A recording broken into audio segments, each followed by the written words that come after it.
لا يمكن أن يعرف قدر الحاضر ولا ما هو المستقبل. اللي لا يعرف ماضيه لا يمكن يعرف الحاضر اللي هو فيه ولا يعرف المستقبل واللي بيواجهه.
بدأت حكايتنا بحلم وطموح والدنا المؤسس الشيخ زايد رحمه الله. الشيخ زايد أمل دولة الإمارات، ليكمل الرحلة من بعده المغفور له الشيخ خليفة بن زايد رحمه الله، الذي يلهم رحلتنا بقوله: إن المستقبل مهما كان بعيدا فهو قريب، والاستعداد له يبدأ اليوم وليس غدا.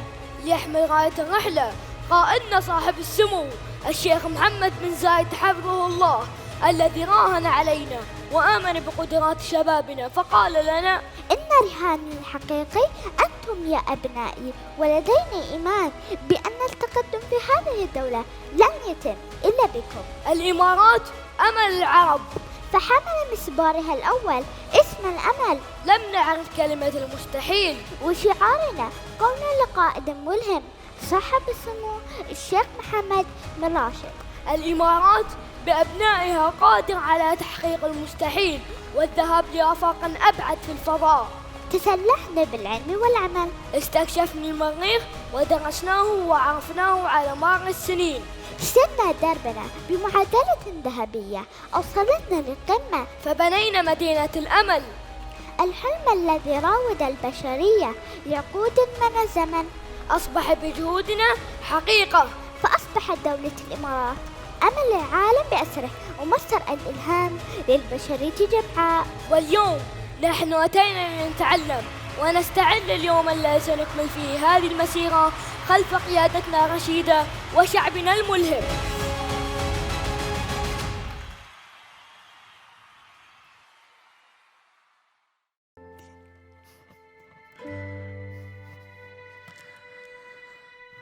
Bismillah ar-Rahman ar-Rahim, which also translates to, in the name of Allah, the most graceful, the most merciful. Good morning, everyone.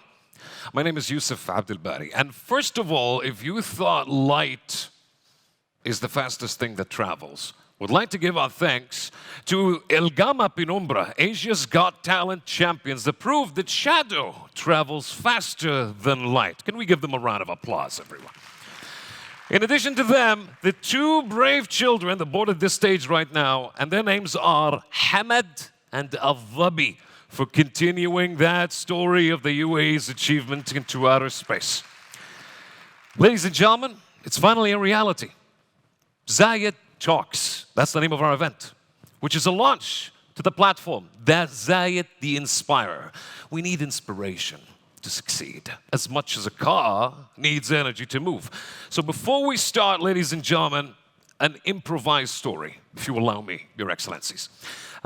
Ladies and gentlemen, today's platform will tackle entrepreneurship. Everybody wants to be their own boss. Raise your hand if you want to be your own boss. That's nice. Now, tell you something. The foremost difficult question a human being has to answer are, what do I major in? Who do I marry? Where do I work? Where do I live? Alhamdulillah, I answered those 4 questions. This was the most beautiful answer so far. But however, the question of where do I work? I think it's more accurately speaking, how do I work where I want to work? Graduating from the university, all employers and organizations look for the one thing every student and graduate does not have, which is experience. And when you carry your resume to organizations, you're no different than a beggar. Doing a common thing in a common way does not get the attention. So how do you do that? You don't really get anything in a time nobody has change to spare. Believe it or not, CV, as a graduate, ripped it off. And I kid you not, I bought lighters. Lighters. And I went to, of course, the place I targeted, which is Media City, targeting the break hours, smoking breaks in particular, looking for someone who needs a light. As soon as I find one, get out a lighter, light a cigarette for them. Why? You need to break the ice. And it broke the ice until I lit my lighter for the right man. And he said, hey, where do you work? Careful. No, I didn't say, oh, I'm not working, I'm looking for a job and stuff, because if the employer needs to need you. If you're in need, they're not going to feel you're going to be a quality addition. So I said, I'm looking for the right opportunity, taking my time. I said, you know what? Come on upstairs. we'll do a voice test. Did a voice test, and I swear to Allah, until this day I remember what the general manager of that organization said. You're not here because of your expertise in politics, because they are zero. You're not here because of your experience in media, because they too are zero. You're here because you have a voice. Remember that, because if anybody is going to tell you, I got you here, tell them you're wrong, mister. Ladies and gentlemen, in short, you want to be an entrepreneur, you want to get married, you want to find the right apartment, the right villa, or you want to start the right business and make money out of that business, the one skill you need is how to sell yourself to people.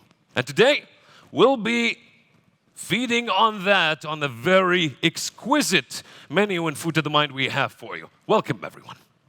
With that said, ladies and gentlemen, this stage, the main stage language, will alternate between Arabic and English. Feel free to use your translation devices at any time, should, of course, the need require. But for now, please welcome with me not only a co-host, but also a main host in Arabic. Ladies and gentlemen, the amazing Diala Ali.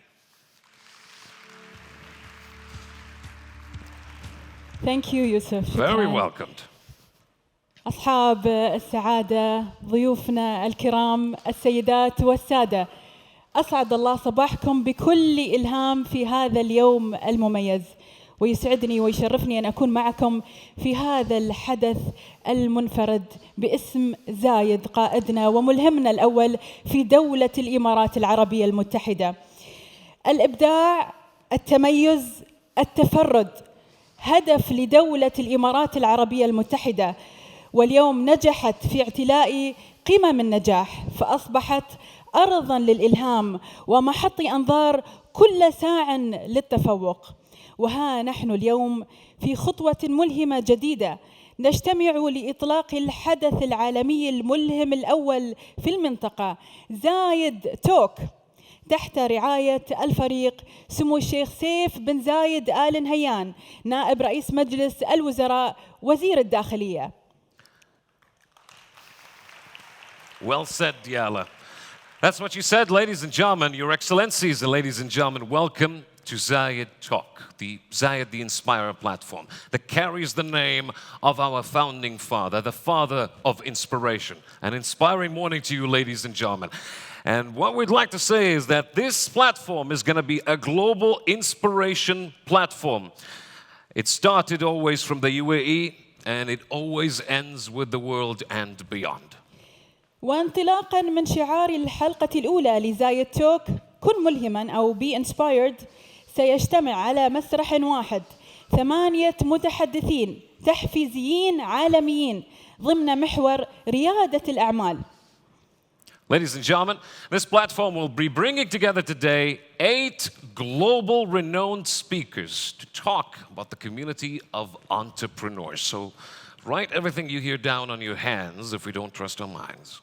ونظراً لطلب سعادة اللواء سالم علي مبارك الشامسي وكيل وزارة الداخلية المساعد للموارد والخدمات المساندة، وقبل أن نبدأ بمحاضرات وفعاليات زايد توك، نود أن نطلب منه أن يتفضل إلى المسرح لتكريم المشاركين في نجاح هذا الحدث، فليتفضل مشكوراً. Ladies and gentlemen, we are now inviting His Excellency Major General Salim Al-Shamsi, the Ministry of Interior Assistant Undersecretary for Resources and Support Services. Before going with any of the proceedings of our speakers and sessions here today, we'll be awarding all speakers and partners who made this event possible today. Please welcome His Excellency once more.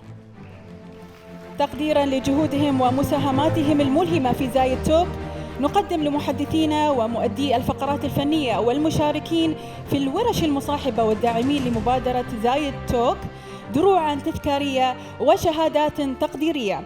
سنبدأ بدعوة السيدات والسادة توالياً بأسمائهم لاستلام الدروع التذكارية. Ladies and gentlemen, there's an accompanying exhibition and workshops. That's why we're going to be inviting all of our speakers and partners on the stage, respectively, who made this event possible. And we're going to start with, ladies and gentlemen, Jessica Cox.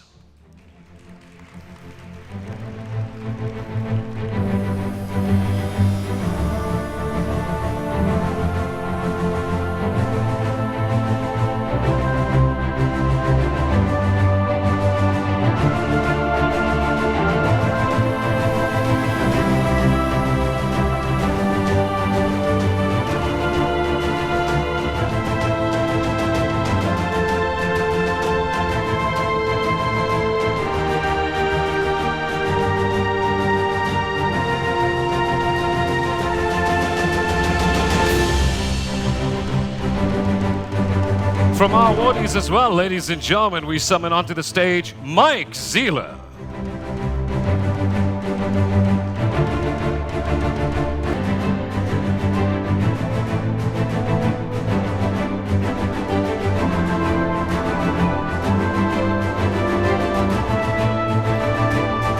ورحبوا معنا كذلك بالمتحدث والملهم توفيق كردية.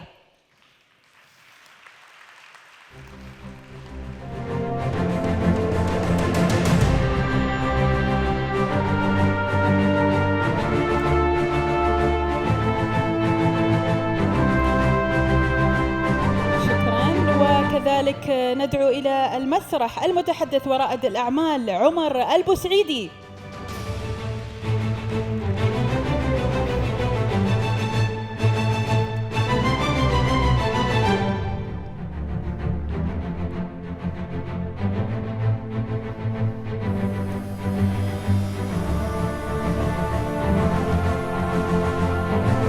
And the list is still young, ladies and gentlemen. Make some noise for Dr. Khalid Ghattas.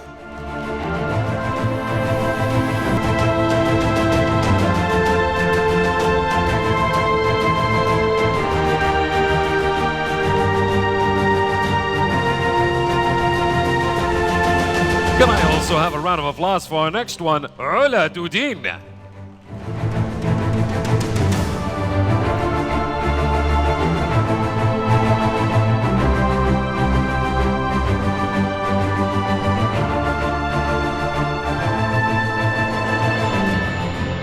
That's a nice picture. Coming up is Duncan Stevens.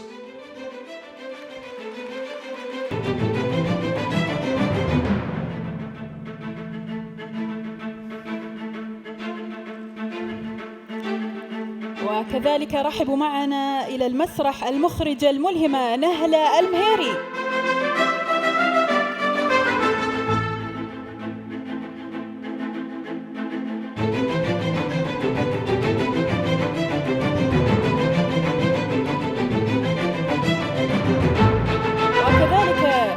نشكر وندعو إلى المسرح على مساندتهم لهذا الحدث ممثلي مجموعة الفطيم. Ladies and gentlemen, calling the representatives of Majid Al Futim Group. Let's carry on. مجموعة ماجد الفطيم. And also, after that, السادة ممثلي ريكسوس مارينا أبوظبي.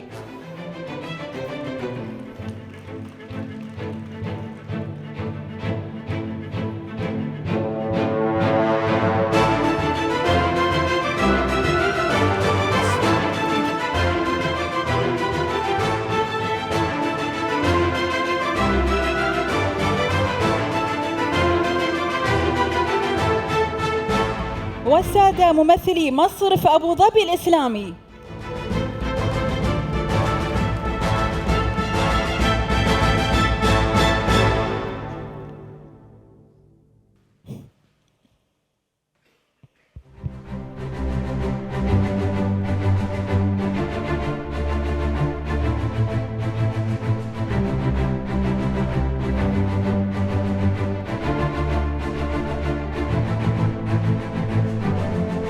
وكليات التقنية العليا.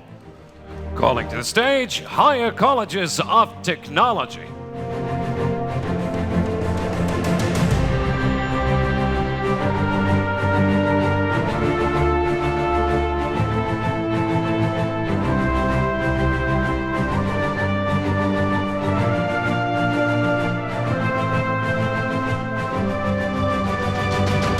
Even if they're not here, they still do deserve a round of applause for their support, don't they?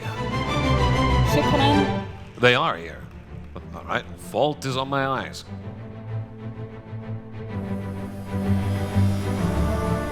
شكراً لكليات التقنية العليا.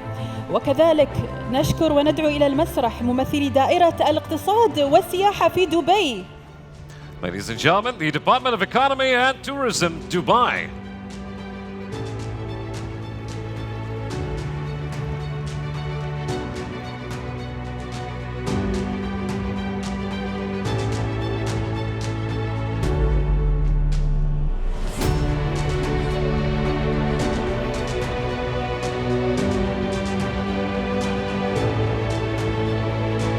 best way to make a picture beautiful is to make the one taking it shy. And the best way to make them shy is to give them an applause.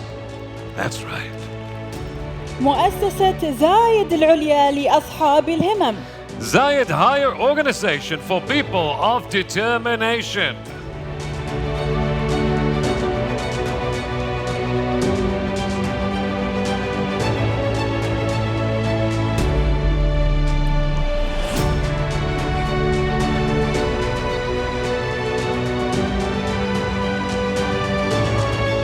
مركز الشارقة لريادة الأعمال.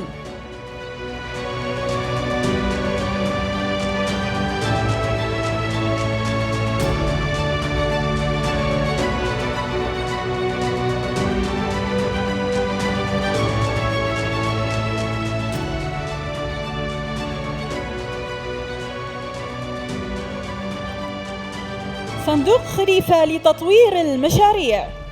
Khalifa Fund for Enterprise Development.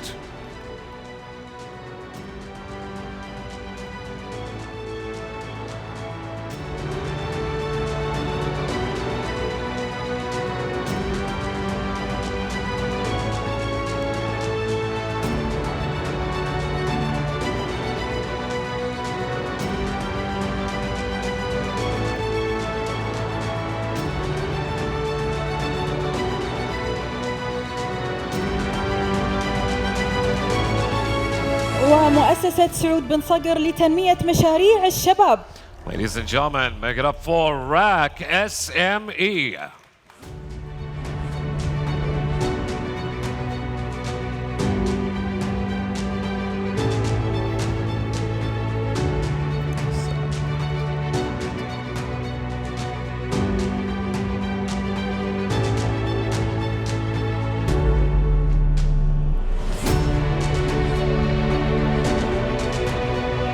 ووزارة الثقافة والشباب. Ladies and gentlemen, the Ministry of Culture and Youth.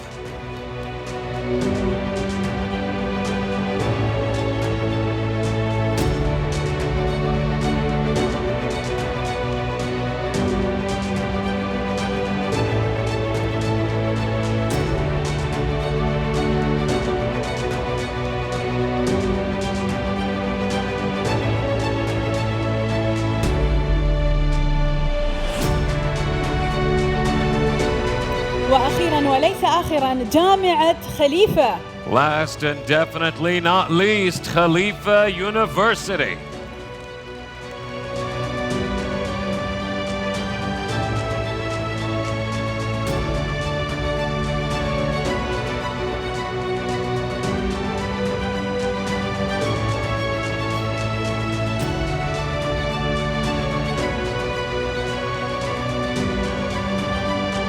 شكراً لكم جميعاً. شكراً Our thanks سعادة. to the Major General Salim al-Shamsi. Thank you very much شكراً for لك joining سعادة us. وكيل الوزارة مساعد في وزارة الداخلية. نود أن نذكركم بأن هناك معرض مصاحب في الاستراحة تقدرون تمرون عليهم وتشوفون العرض الرائع للكثير من الأعمال التي تم دعمها من قبل هؤلاء اللي شفناهم على المسرح، الرعاة لمشاريع الشباب.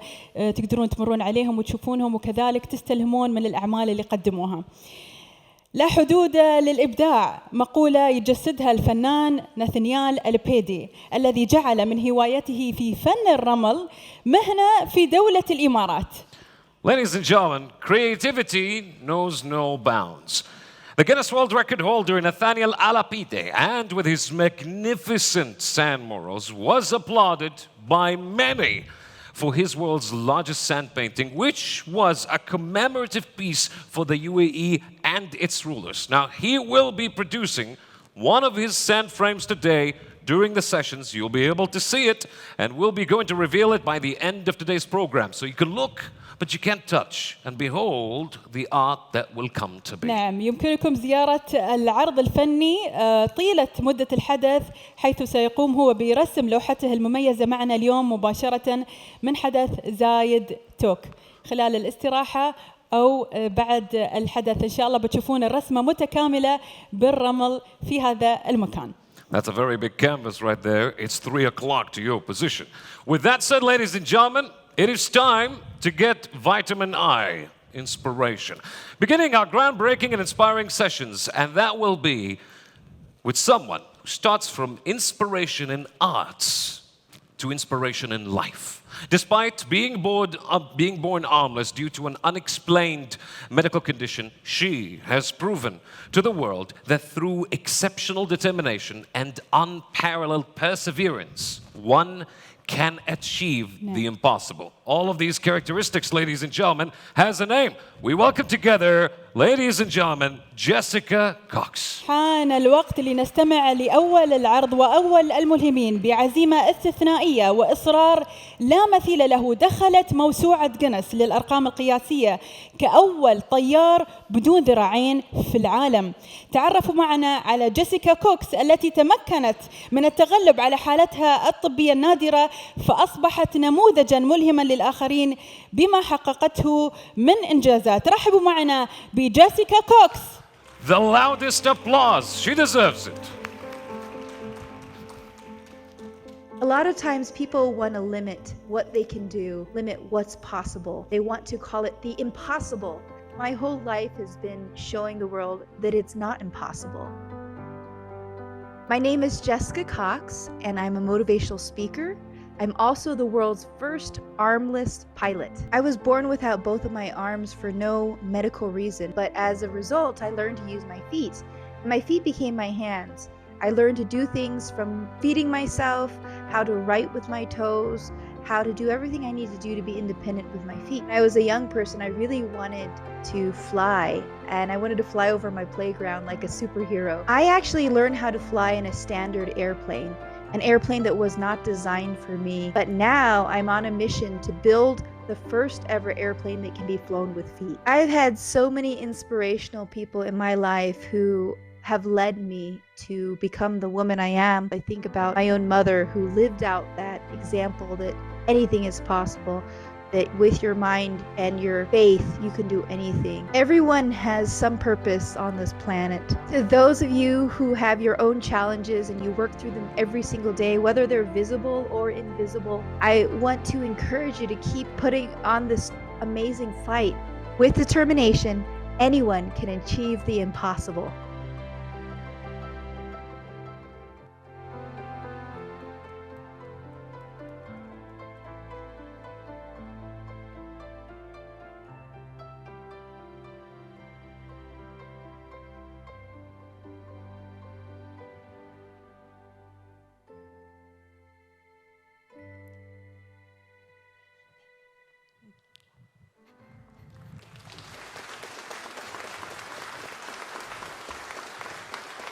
Thank you so very much. It is such a privilege to be here with you this morning. The very first time I've had the opportunity to speak in Abu Dhabi, United Arab Emirates. Thank you for this wonderful opportunity.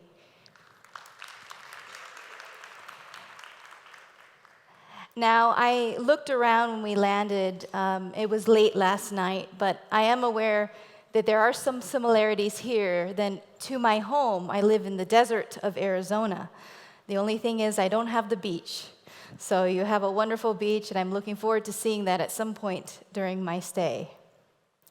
In 20 minutes, I want to share with you how to turn an idea into a business. Think for a moment in your own life what that means. For some, it may be taking that step into a new career. For others, it may be overcoming a lifelong fear of taking action and starting your own business. For each of us, it's something different. What is the first step for you?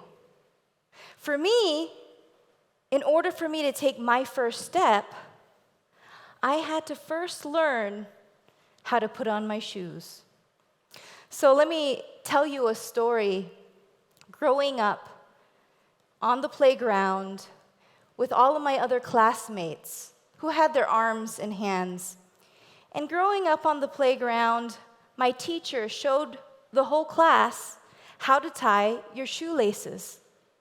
You see, she sat down and she had both of her feet inside her shoes, and she used her fingers to grab a hold of the laces, make the loop over and through, and make a beautiful bow.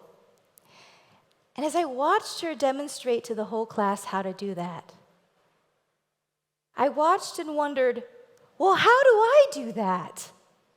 I don't have any hands or arms.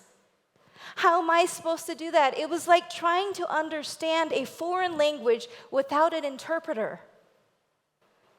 And I could have easily sat there and waited for someone to tie my shoelaces for me and spent the rest of my life relying on someone else, or I could learn to figure this out on my own.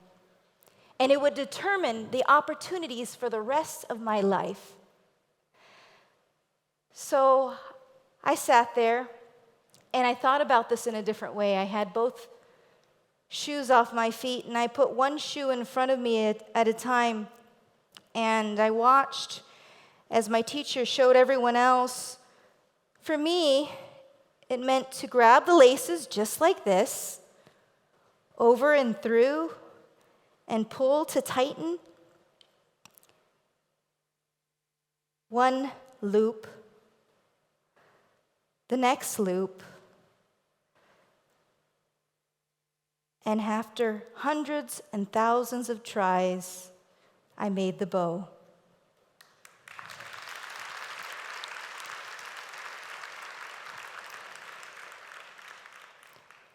I did the same thing with the other shoe, over and through, and pull to tighten. And one loop, the other, and I made the bow.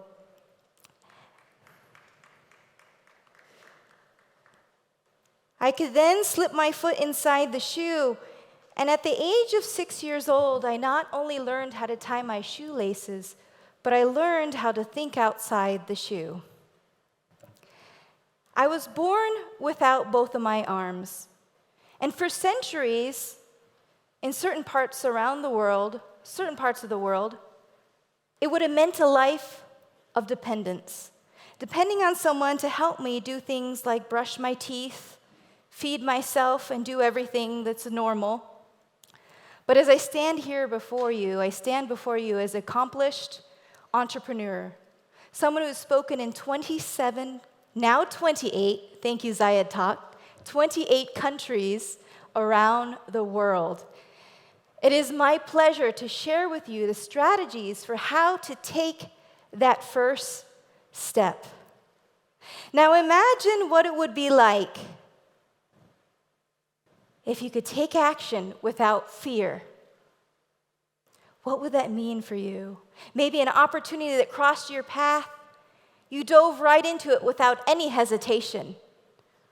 Or just imagine having the confidence to stand up and share your ideas without the fear of being judged.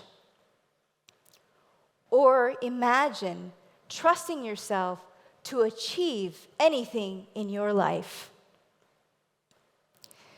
I'm known as the world's first armless pilot, and for many, during the process, they thought it was impossible to fly an airplane without any arms and hands. But I will tell you 3 things that helped me to achieve the impossible. And you may want to write these down, and you don't have to with your feet. But you can write these down. Number 1, block the noise. Number 2, be consistent. And number 3, be willing to fail. Block the noise, be consistent, and be willing to fail. Now, I only have a few minutes with you, so I'm going to share with you these 3 points, but there are 6 more that I will be sharing at the very end of my speech, a gift to all of you to take home. But let's start with number 1, block the noise. There is a lot of noise, external and internal. And noise for you may be the internal noise, self-doubt. Oh, I could never do that. Oh, it's impossible. Or it could be external noise, something someone else is telling you. For me, it was external noise my entire life because I was born without arms. It was non-stop. I have a wonderful family, and my family doesn't talk much about hardship. We just learn how to get through it. I didn't cry much growing up, but times I did get angry and frustrated. And every day I went to school wearing prosthetic limbs. For those of you who are not familiar with prosthetic limbs, they're made out of plastic and metal. So these are made out of plastic and metal, and I wore them on my shoulders, kind of like a jacket. And I wore them, and it was very hot in Arizona in the desert, similar to here. So I was sweating a lot wearing these prosthetic limbs. And they also weighed about 5 kilos, so they were heavy. They were heavy, and they made me hot. They were very uncomfortable. For me, it was hard because they lacked sensation. I didn't have the ability to feel whether something was hot, cold, smooth, or rough. It just didn't have that capability. So why was I wearing them? Because of the external noise. You know what I'm talking about, that noise that you hear. Something you know it's not true, but you hear it. The external noise is what kept these prosthetic limbs on for 11 years. We have to be able to block the noise. And I remember one particular time jumping into a ball pit. As a child, I had my prosthetic limbs on, and I jumped into a big pit full of plastic balls, and I jumped in with all the other children, and I began to sink into this ball pit, all the way to the bottom of the ball pit. Every time I tried to climb out, the prosthetic arms weighed me down, and I kept falling deeper and deeper. And all the children around me who were jumping in this pit, it made it even harder to try to push myself out. And it felt like I was drowning. And then finally, the children got out of the pit, and I managed to push myself up out of that pit. I finally gave up those prosthetic arms, and it was one of the best decisions in my life. I challenge you to not let that external noise affect your success.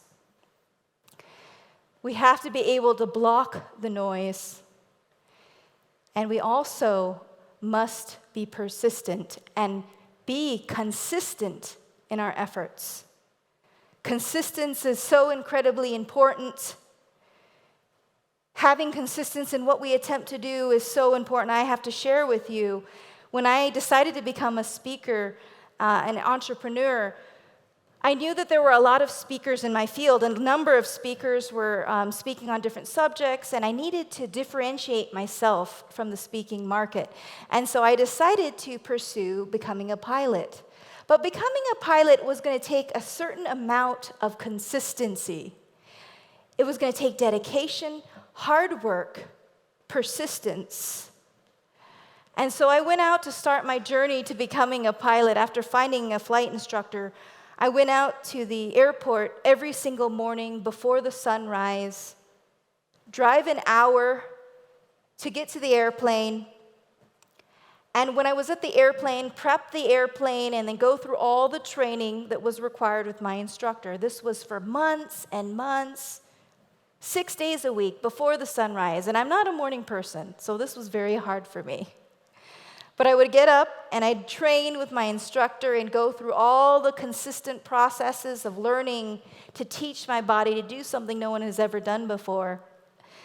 And I just know that there were so many, we knew in the beginning there was going to be a lot of obstacles that had to be overcome. But we went through the process by consistently training.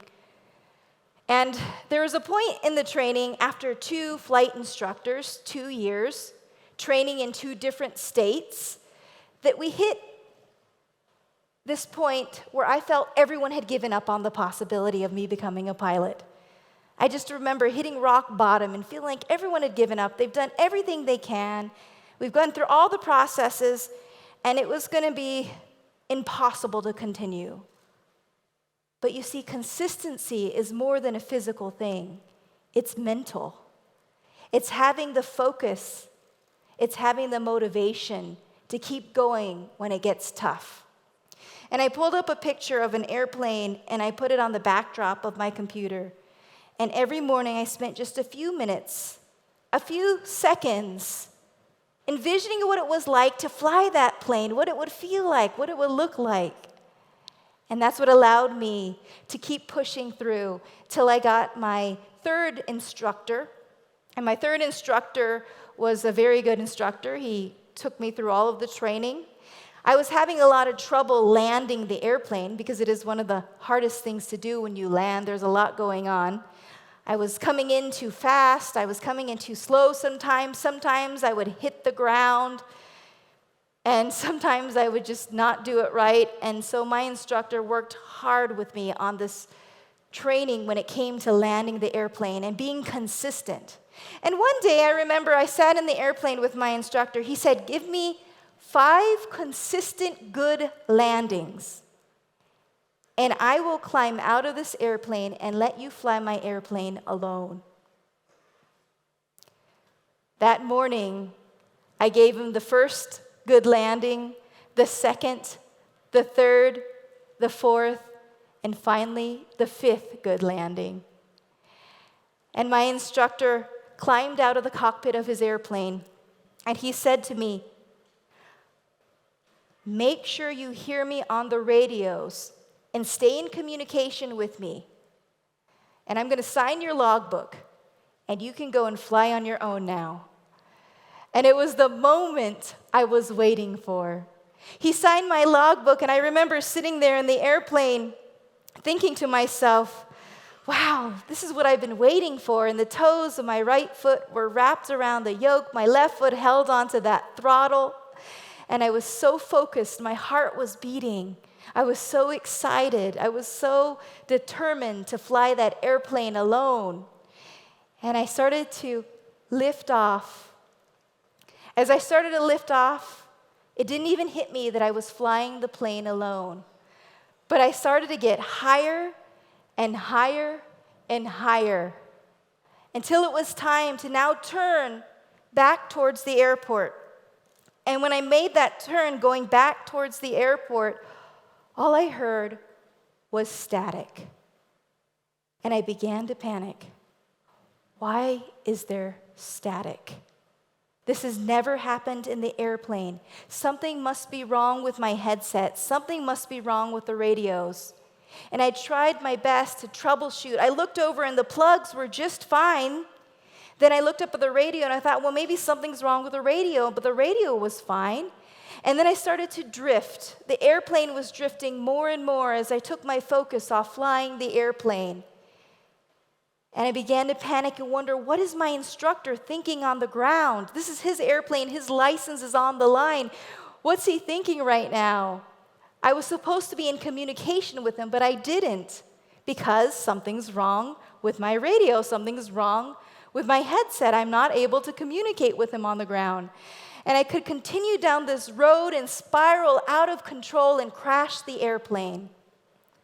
Or I could do what my instructor consistently told me to do. He said, fly the airplane first. Everything else is second. He consistently told me that over and over and over again. If something went wrong, fly the airplane first. Everything else is second. And I sat up when I remembered his words. I sat up tall. I grabbed a hold of the controls with both feet. And I went in to land. I landed beautifully without any form of communication because of the consistent training that my instructor gave me and his words of fly the airplane first, everything else is second. Are you consistent in your goals? Do you put dedication, hard work, perseverance in achieving your goals? We have to be consistent. And if you feel challenged at times, those 6 points I'm going to share with you at the end of my speech, those are going to help you get through it, to have the self-confidence, to push through. But before I share with you those points, I have one last point, and just enough time for that. And that is, be willing to fail. Failure is an opportunity to learn. Failure is only temporary. And we have to think about this in a positive way, because sometimes the fear of failure is what holds us back from achieving, from trying, from doing something. As an entrepreneur, there's always a number of risks that you take. You take them regularly in business. And for me, I took a number of risks, especially in the earlier years of speaking. I remember one time receiving an invitation to speak all the way in Kenya, Africa. It was going to be my first time to speak on the continent of Africa, and I was super excited about this opportunity.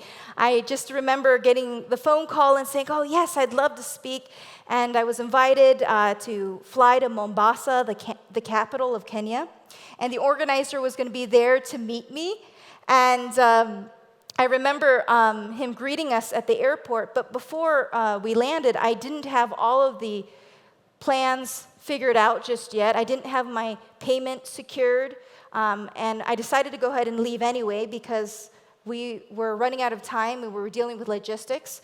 So I landed in the country, and the organizer went to meet me, and he said, you know what, I don't have your payment just yet, but if you can hold on, I'm working on it. And I thought, well, what's 2 days? I'm already here. I'm already in Kenya, Africa. And 2 days went by. 30 minutes before I was to speak in front of the audience, the organizer came up to me and said, I'm sorry, I cannot secure your payment. And I was stunned. And I thought, what am I going to do? There is a captive audience waiting for me in the room next door. And so I went into the room next door, into the auditorium, and I told everyone, thank you so much for having me. And I went home. Actually, I went to my hotel room. I didn't go home, but I went to my hotel room. And when I was in my hotel room, a bill was slipped under the door, and the bill read, all of the expenses for my stay, in addition to all of the expenses for the entire event and all of the catering. And I said, this has got to be a mistake. I remember bringing this bill over to the front desk and explaining to them, I said, this cannot be right. What do I do? This is not correct. And they explained to me, no, this is correct. And in order for you to leave the country, you need to pay this entire bill in order for us to shuttle you to the airport. And my heart stopped. Because here was a bill with thousands of dollars, and I didn't know what to do. I was halfway around the world. I didn't know anyone else local in the entire country. And now I was stuck. And fortunately, one of the sponsors picked up the bill. And I couldn't be any happier when I got on that plane on my way out of Kenya, feeling, though, as if I was a total failure. Here I was, thousands of miles away from home, and I was a complete failure. And I could have been out thousands and thousands of dollars. It was an embarrassment. But I could have stopped then, and I could have just quit the whole career of motivational speaking. Who would want to be at risk of doing something like that again? But I decided to push forward, and I continued with my career as a motivational speaker, and had some wonderful, wonderful things have happened since then. I met some wonderful people. And to be here with you right now is such a privilege. So I'm so happy to see failure as an opportunity to learn. If you can do the same in your own life, in the things that happen, see failure as only temporary. And it's an opportunity to learn, and it will accelerate you towards your goals. So I've shared with you these wonderful pointers about, number 1, block the noise. 2, be consistent. And number 3, be willing to fail. And I hope that you can use these same exact lessons in your own life. I hope that you can apply them. And I have a promise to you that I shared with you earlier. This is my promise to you, the 6 steps that I'm going to give to every single one of you. So with these 9 steps, I'm going to actually ask you, I'm going to use my phone and do the same thing here to be able to receive these steps. Pull out your phone or take a picture of the screen, whatever works for you. I use my toes when I text message, and just pull up the URL here, www.jessicacox.com/resources, and I hope to give you this gift of 6 points. And my wish for each of you is to be able to turn your ideas into your own businesses and believe that you can do anything. Because if I can do this,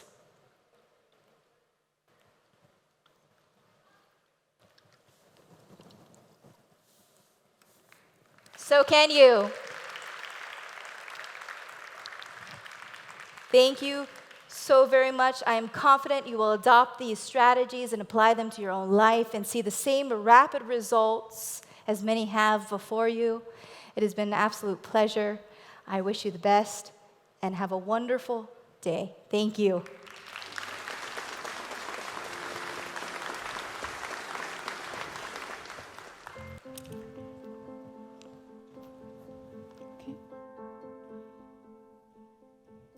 Thank you, Jessica Cox, for your amazing speech and inspiring presentation. Thank you so much. رجل الأعمال الذي أسس 12 شركة وأحد المساهمين في مجلة فوربس سيخبرنا بحكايته التي يشاركنا بها على مسرح زايد توك. رحبوا معنا بمايك زيلر المعماري. Mike Zeller, the stage is yours. Welcome to the stage. I'm Mike Zeller, an entrepreneur and author of The Genius Within. My obsession for decades has been unlocking the potential of myself and others, and I've found that if I know my genius or know the genius of my team, guess what? We have a capacity to flourish. If we play out of position, we will struggle and encounter more and more frustration because we are not in alignment with our wiring, with our gifting. At the end of the day, we've got to maximize our strengths and manage our weaknesses. How do we unleash the God-given capacity of you, your organizations, and even your nation? We are going to dive into the 5 fundamental premises of human genius and the 4 steps to unlocking the genius and potential of any individual. One of the greatest things that we see in countries that flourish, in organizations that flourish, and in people that flourish is they find themselves in exactly the right position more often than not. The greatness of an individual, the greatness of an organization, or even that of a nation is predicated upon whether or not those individuals collectively maximize their gifting, their human potential, and thus their genius. One of the biggest challenges, though, is the clues are scattered throughout our lives about our genius, about our gifting, about our potential, and until now there's not been a formula to gather the clues and bring them forth so that they pop like popcorn. The patterns need to pop so that you can see and make more effective decisions about your life, about your destiny, about your career, about your organization, or even about your country. As the Honorable Sheikh Mohammed Zayed has said, you are the real wealth, not the 3 million barrels of oil. You are the future of this nation's security and safety net. So you don't want to miss this session at the Zayed Talks. The world desperately needs your greatness. It begins now. I can't wait to dive in with you, and thank you for letting me serve you. Hi guys. Well, I'm honored to be here for a lot of different reasons. March is a very pivotal month for me. Last March was one of the darkest moments of my life when I came home from a trip like I'm on right now, and my wife came home at about 9:30 at night on a Tuesday evening, and she had a suicide note ready for me. And that was a really dark moment and scary moment. Last year was a pretty intense moment for me as I was going through battle for her soul, battle for her life. And it reminded me of what I went through in 2018, which is in 2018, I experienced what I thought was the hardest thing I'd ever been through, where I went through a period of mistake or blow after blow, things going wrong. I don't know if you guys have ever had things in your life go wrong that seemed out of control, but I was in that season of life where setback after setback happened, and I ended up losing $1 million that year. And I had also endeavored to get married that year. I had a beautiful wedding planned in Florence, Italy, with my wife and 60 other friends, and it was a beautiful moment. But I also saw in March that year, one of my core businesses disintegrated right before we got married. And it was a partnership split, and it was one of the most heartbreaking, challenging seasons in my life up until really last year. But you know, the hard things in life often are gifts. I like to think of a Boeing 737. Most of us have flown in airplanes, right? Well, if you ever think about the physics of how an airplane is lifted into the night sky carrying hundreds of passengers, what's it have to do? It has to face this invisible thing called resistance. And it has to face the resistance or the air at a fast enough speed, at enough trajectory, at enough of the right angle that it will force this invisible thing called air, will force an airplane off into the night sky carrying us. Well, the hard things in life are often those things that are our resistance. So I had to learn a lot of things the hard way. I don't know if anyone else here is stubborn like me, but I've learned a lot of things the hard way. But it started in 2018, it started causing me to pay attention to clues. What are the clues? Why was I very successful over here, but then why did I make a lot of mistakes over here? There was a lot of reasons for that. And I started paying attention almost to the extent I feel like the Sherlock Holmes of human genius, where I can recognize and see patterns and study how do I unlock my own genius, my own potential, but also unlock the potential of others. So one of my central premises is that extraordinary success is preceded by being in extraordinarily right circumstances, right positions, and that your gifts are best utilized when you can identify with a simple 4-step process, which we're going to go through here. One of the things I've appreciated about your country, what I've learned about your country thus far, this is my first time to the UAE, by the way, which it's been a beautiful trip so far, but I loved the spirit and the vision of the leaders of the country, you know, of Sheikh Zayed, the Honorable Sheikh Zayed that we are here in honor of, and then Sheikh Khalifa and Sheikh Mohammed as well. You know, I love this quote from His late Highness Sheikh Khalifa bin Zayed, may Allah have mercy upon him. He said, "The people are the ultimate objective and the aim of development, as well as the engine and the means that drive its efforts." So if people are the ultimate aim, then what if we are driven to maximize the potential of others?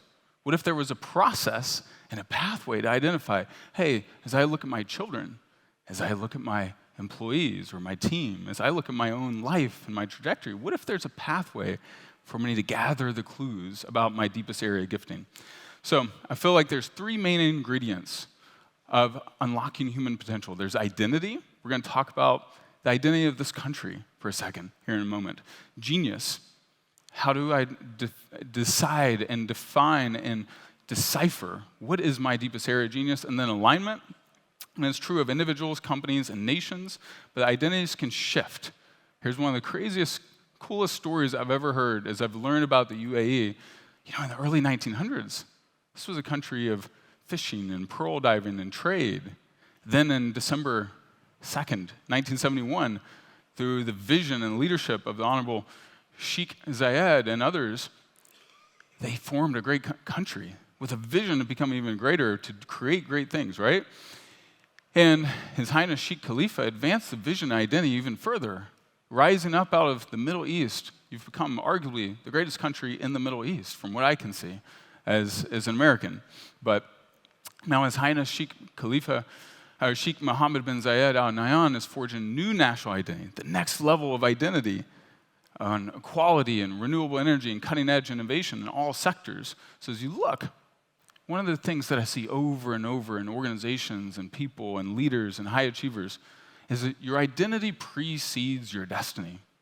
You know, if you think about it, when we're walking, when we're creating something, or becoming something more, what we see in our mind's eye determines what we become, right? But sometimes if we have a low vision of what we can become, it handcuffs us. But fortunately, we're not trapped by an old identity. Your nation is an example of that. I'm an example of that. The identity of a person can change. The identity of an organization can change. The identity of a country can change. But the identity sets the ceiling, and then genius shows you the right position, and then alignment helps you maximize the potential. So assuming your identity is healthy and matches the vision, how do you go about unlocking the genius or the gifting of people? The reality is we all have areas of genius, don't we? And areas where we're not so good. We must be ruthlessly honest about both. So let me do this little exercise. Unfortunately, most of us here do not have a notebook, so we're going to have to pretend like we're doing this exercise. But imagine you write out on a notebook with your dominant hand. For me, I'm right-handed. So I write out, "This presentation rocks." And then if I switch and write it out with my non-dominant hand, it would look like chicken scratch, right? It would just be, it looked like a toddler or a 3-year-old wrote. But if you go back to your right hand or your dominant hand and take great care, you'll notice that it will look dramatically different. Because at the end of the day, if we're starting from our point of where we're closer to our mastery, we have a lot less farther to go to get to mastery. But if we start down here where we're not so good, right, it's going to take so much effort to just get to average. We're here because we don't want to be average. I don't want to be average. I want to be extraordinary at whatever I do. And I'm going to lay out a pathway for you to decipher the clues on how you could be your most extraordinary self. So here's another example. Just if I start out with my non-dominant hand, just to get to okay, that's going to take so much effort, so much painstaking labor. But if I start out with my natural gifts, it's going to take just a little bit of effort. Still a decent amount of effort, but a lot less to get to great. And that's where we want to be. And that's where part of the vision of the country is, right? To be great. One of my favorite skill sets or tools is the Gallup Strengths Finder. Has anyone taken the Gallup Strengths Finder? Anyone take personality tests? Do we have any personality test junkies in here? Maybe not. In America, we use them a lot. But when you take this test, it gives you 34 strengths and helps you see the sequence of where you're most naturally gifted and then where you also are not so good. And there's a 1 in 275,000 chance that you'll meet someone in the same top 5 as you, and 1 in 33 million that someone will have the same 5 in the same exact order. That's how unique you are. That's how unique I am. And if we can maximize and start as leaders, if we can start seeing with others their potential and a pathway to understand their potential. So, and by the way, these slides, if you guys want some of the slides, I'll text them to you or email them to you as well. Because this is my mission. My mission and obsession is unlocking the potential of others. So, first few premises. Our lives have clues about our genius. I don't know if you notice, like I have a little 20-month-old daughter. We could see things about her at the beginning, even early, as she was born, she gets quiet when we go into big rooms. She gets quiet when she's around other people. Tells us she's most likely an introvert. So that tells us, hey, all right, we've got to understand and navigate this. She's very dominant. Her first word was no. At 7 months, she smacked her hands on the table when we were trying to give her food, and she said, no, no, no, very emphatically. So that tells us that she's a very determined, opinionated lady. That gives us clues about her future, right? So we have clues scattered throughout our lives, but no one until now has given us a pathway to organize and distill and see how the clues pop, right? So second thing, formula for understanding human genius is a 4-step process, which I'm going to show you. Third, genius blockers, traumas, old identities, limiting beliefs, systemic discrimination, and disempowering stories or beliefs handcuff us. So when my wife was battling depression for 2.5 years, she came from a family of a lot of deep abuse. She is a 3-time suicide survivor before the age of 21. And I knew she had experienced a lot of abuse, but when she got pregnant, it triggered her into panic attacks 3 or 4 times a week, a deep battle of depression for 2.5 years that we literally just came out of within the last few months. Complex PTSD. I don't know if it's like she had been to war like 4 or 5 times and had suffered the worst things imaginable, because when our daughter would cry, it would literally trigger her back into her trauma as a young girl, where she was taking care of 3 or 4 small children as an 8 or 12-year-old. And it would send her body, her parasympathetic nervous system, back into that trauma. So we had to heal that to unlock her potential. We had to get through that. Fortunately, we figured out ways for ultimately what's considered incurable aspects of trauma. But then, number 4, the highest performing organizations of the future, highest performing nations of the future, which, if I look at the UAE, you have such a bright future. But they will have the right people in the right places more often than not, much more than the average nations or average organizations or average leaders. So you can have X-ray vision. I'm going to walk you guys through the path to understand, how do I recognize people's genius? 5th, it's next to impossible to succeed at extraordinary position or extraordinary levels in a misaligned position.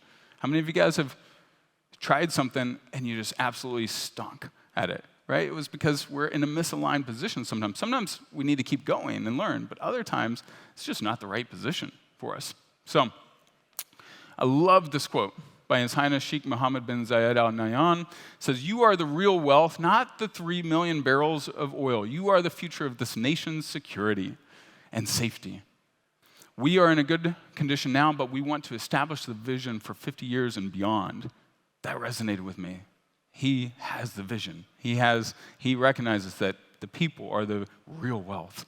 So I'm going to walk you guys through. This is a pathway that I've seen over and over, and it's without fail. I've led 500 leaders through this process, and every single time someone goes through the full process, they elevate their clarity of their genius. They understand how to put themselves in the right position and how to lead their companies and their organizations into the right position. First thing is your unique talents. What if we could gather hundreds of pages of information about you or about your key leaders, about where you're most naturally gifted? Well, you can. I take people through 5 different personality tests. We'll talk more about that. But then you also look at your defining life experiences, those pivotal, meaning-making moments that help shape you and help, as a country, for example, help shape the country, right? 3rd thing, key relationships, the people that bring you life versus death. Have you ever been around people and you're like, man, I don't want to be around that guy or woman anymore. They bore the heck out of me. Or, I love being around that person. I feel something stirring in my spirit. Like I recognized a few years back, I was like, I have all these best-selling authors as friends. I hadn't written a book at the time. And I was like, I love being around these leaders and movement makers and thinkers. There's something there.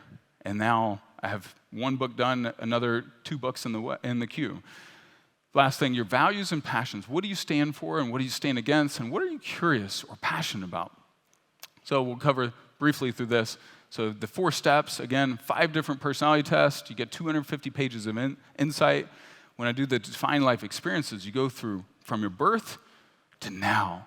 And there's clues scattered throughout your life about who you are, what on earth you're made to do, and what gifts you have to offer to the world. Next one, key relationships. Again, who do you feel drawn to? Who do you already have a cluster of relationships with? Next one, values and passions. All right, I love Einstein's example, and also Sheikh Zayed. We're going to talk about him in a second. Einstein's curiosity drove him to understand how the world works, how physics work, right? How light and E equals mc squared, how that all came together because his curiosity drove him to become passionate about physics and understanding the world, which drove him to become one of the greatest physicists of all time, right?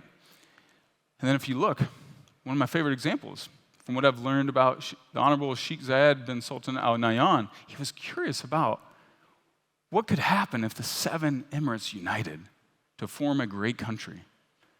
That became his passion. to unite the 7 tribes. And that developed into his purpose to build a great country, which led to his life path. For 30 plus years, he was a great leader, right? He set the stage. His legacy still lives on. His spirit still lives on. And his identity and his talents supported that. So what about you?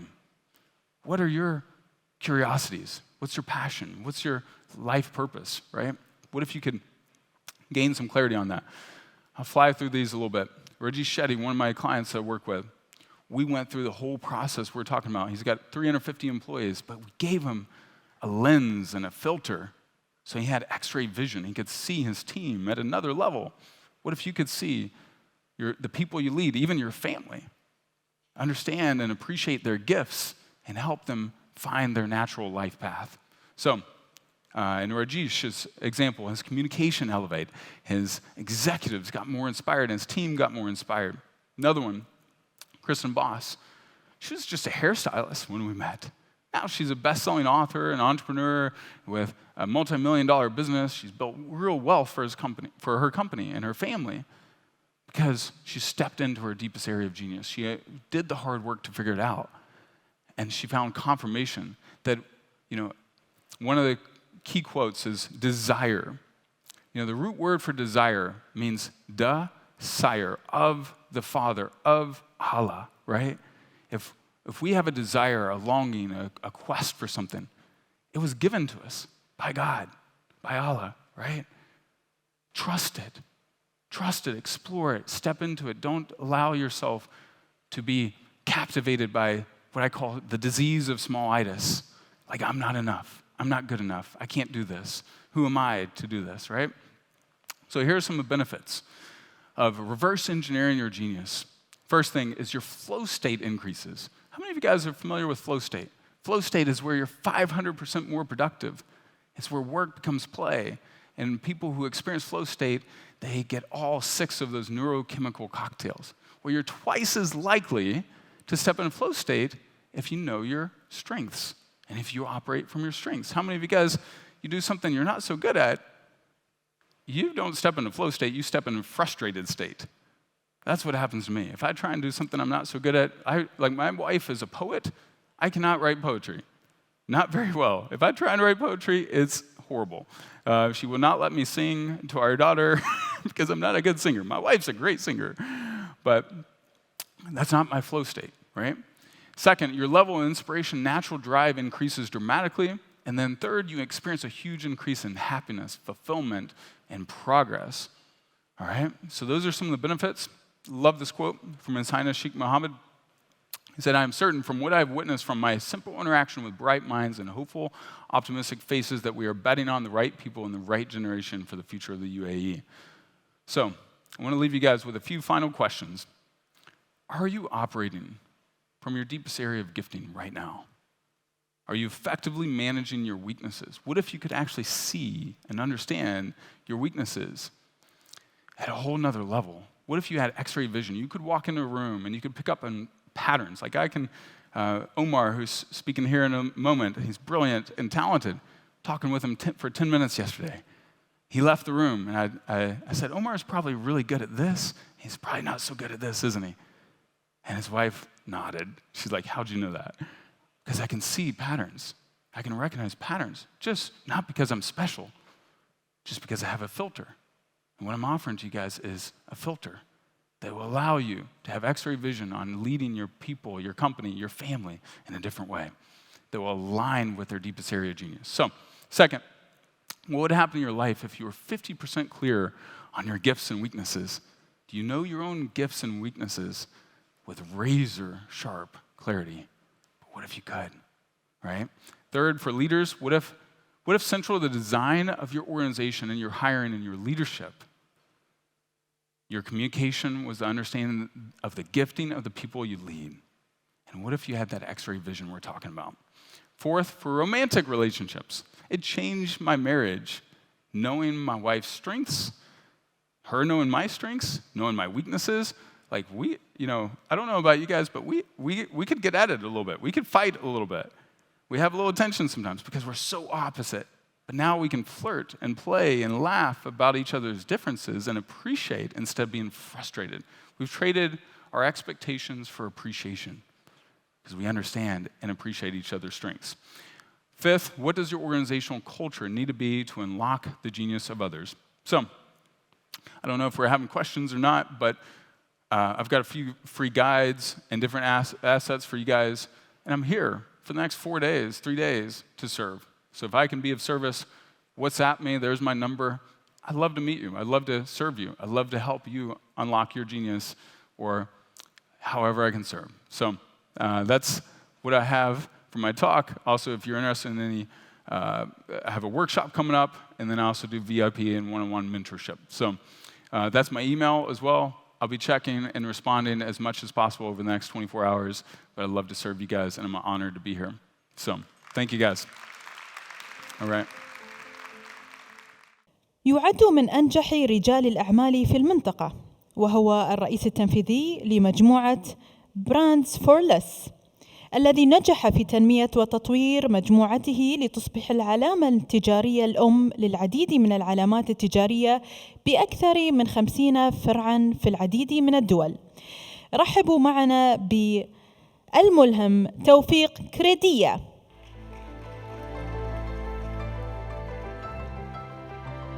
My name is Tawfiq Reddy. I am an entrepreneur and the founding partner and CEO of Brands for Less BFL Group. I always believe that winners are not people who never fail, but people who never quit. Struggle is an important thing for you to really achieve your goals in life. I believe that it is my struggle that have allowed me to reach these heights and build a successful business with over 85 outlets in the GCC and Malta today. It's important to understand that only through struggles that one can have the strength to overcome challenges. Today, our life is a learning curve, and in every moment of life, we gather information, and gathering information is education, whether you are in a classroom or on the street.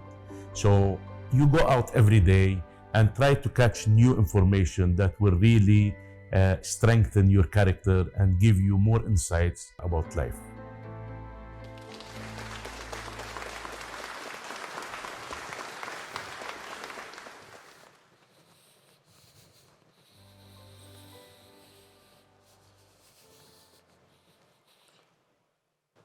Hello. Thank you for inviting me for Zayed Talk. I'm really honored to celebrate with you the innovation, entrepreneurship, and the spirit of excellence that defines this country, UAE. Today, I'm pleased to stand here before you as a CEO and entrepreneur. And to be very frank with you, I am not a real motivational speaker. I'm a person who really worked hard in his life, went through a lot of struggle, and found my way in this country of opportunity, the United Arab Emirates, and was able to make it. And the minute I shared my story with the Gen Zs, with the young people, they saw in it motivation. And from that point onward, I was always being invited to come and speak about my story. So I'm proud to call this country, UAE, my home. It's the country that I grew my business in. I grew professionally, and even I grew my family in this country. Sheikh Zayed, may his soul rest in peace, laid foundations for this nation that today has become a beacon of hope. It's not only of hope, it's also of inclusivity and perseverance. Today, I want to tell you 3 stories from my life. That's it, 3 stories. Hoping that will not in some way inspire, it will some way inspire the future entrepreneurs and innovators that will strive and build upon the foundations that late Sheikh Zayed has laid in this nation. The first story is about capitalizing on your challenges and turning them into opportunities. Today, to be very frank with you, when I was young, I had a very challenging upbringing, growing up in Beirut during the Civil War. Lebanon at that time was going through a lot of turmoil and difficult economic challenges. Despite this, I was always curious and hungry to learn. I did exceptionally well in school. I might not have been the most or the smartest kid in the class, but for sure I can say I was one of the most hardworking among my peers. I learned early on to take the opportunity that is given no matter how small they seem, and turn them into something bigger and better. When I was younger, like any teenager, I was a person or I was a child looking to really have a very joyful teenage life. But I also had responsibility towards my own family. I started working part-time jobs from the age of 13 to help them out in any way possible. I took different part-time jobs during the course of my life, including selling gasoline, selling insurance, building supplies. Throughout these part-time jobs, I learned the importance of managing my finances, exceeding customer expectations, and keeping always a positive vibe. It wasn't all romantic though. My first job was at a tiny grocery store where I helped the owner with various day-to-day tasks and was paid as low as a daily wage of $5. My days used to start 5 a.m., where I was constantly on my feet, juggling task after task, but I loved it. Throughout these part-time jobs, I learned the importance of managing my finances, exceeding customer expectations, and keeping a positive attitude. It wasn't all romantic though. The way that people perceive you as a person who's doing these small part-time jobs is not really rewarding at that time. But at the end of the day, it's a matter of what we are learning and how we are building our character for us to be able to deal with any difficulties in the future. At that job, I loved being able to meet and be exposed to different types of customers who had different professions and who treated the small convenience store as their socializing ground. These encounters turned out to be priceless later on. Let me give you an example. During my time at the grocery, I used to help the owner with, for example, maintaining the fast-moving items, making sure they're always restocked before they really run out from the shelves. Being close to the owner taught me the importance of listening to customers. His customers would come and socialize, and sometimes they are coming from abroad, and they would bring back with them some ideas about some products and ask about the availability of these products. And however, those small hints never left neglected by the owner at that time. He made sure to tap into that market by contacting suppliers, trying to find these items for his clients to supply them at his store. None of this had even a hope of any practical application in my life. But more than 10 years later, when my business partner and childhood friend, Yasser, we embarked on our entrepreneurial journey, we reapplied this exact lesson. The BFL Group was founded on the realization of a gap in the market by creating something really niche.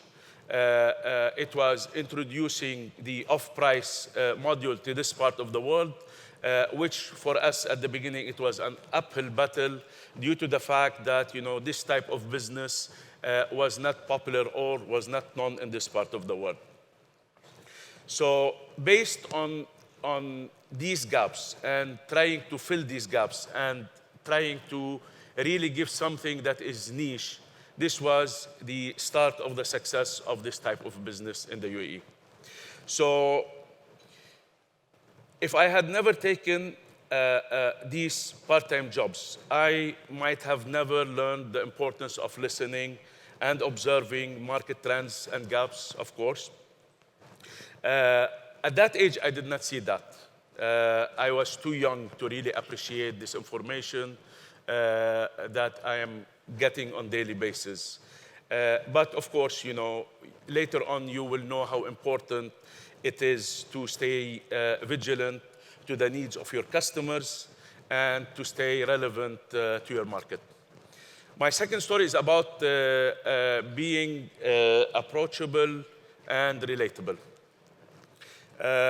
Going back to Sheikh Zayed, may his soul rest at peace, he was known for his open door policy. He used to hold continuous and regular consultations with the country's citizens all the time. He used to follow the open door policy, and he used to always listen to the people, listen to their needs, listen to their concerns, and he was always connected to the people, and he was highly approachable. And his vision, driven by a passionate belief in leading by example, and this way a key essence behind his progressive socio-economic sustainable development and humanitarian vision. So I was really impressed of the way that this visionary man was connected to his people, and this connectivity to the people made the whole country so special because he always had his finger on the pulse of what is happening and how to make it better and how to listen to the people.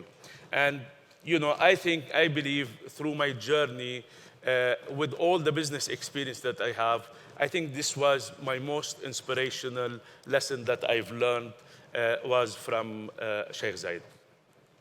So, when we started the business, we used to do everything. We started from scratch. We had no capital. We started with $10,000 loan, and we used to do everything. We used to do cashiering. We used to clean the stores. We used to offload containers. We used to do everything. And that's why we know the business from down up. Now, until the day, I really take a great pride in walking through our extended network of stores and connecting with the people, connecting with the staff, connecting with the customers, observing, the business realm that we operate, and to make sure that, you have your finger on the pulse of the people, what the customers want, and what your staff are thinking of and they are aspiring to.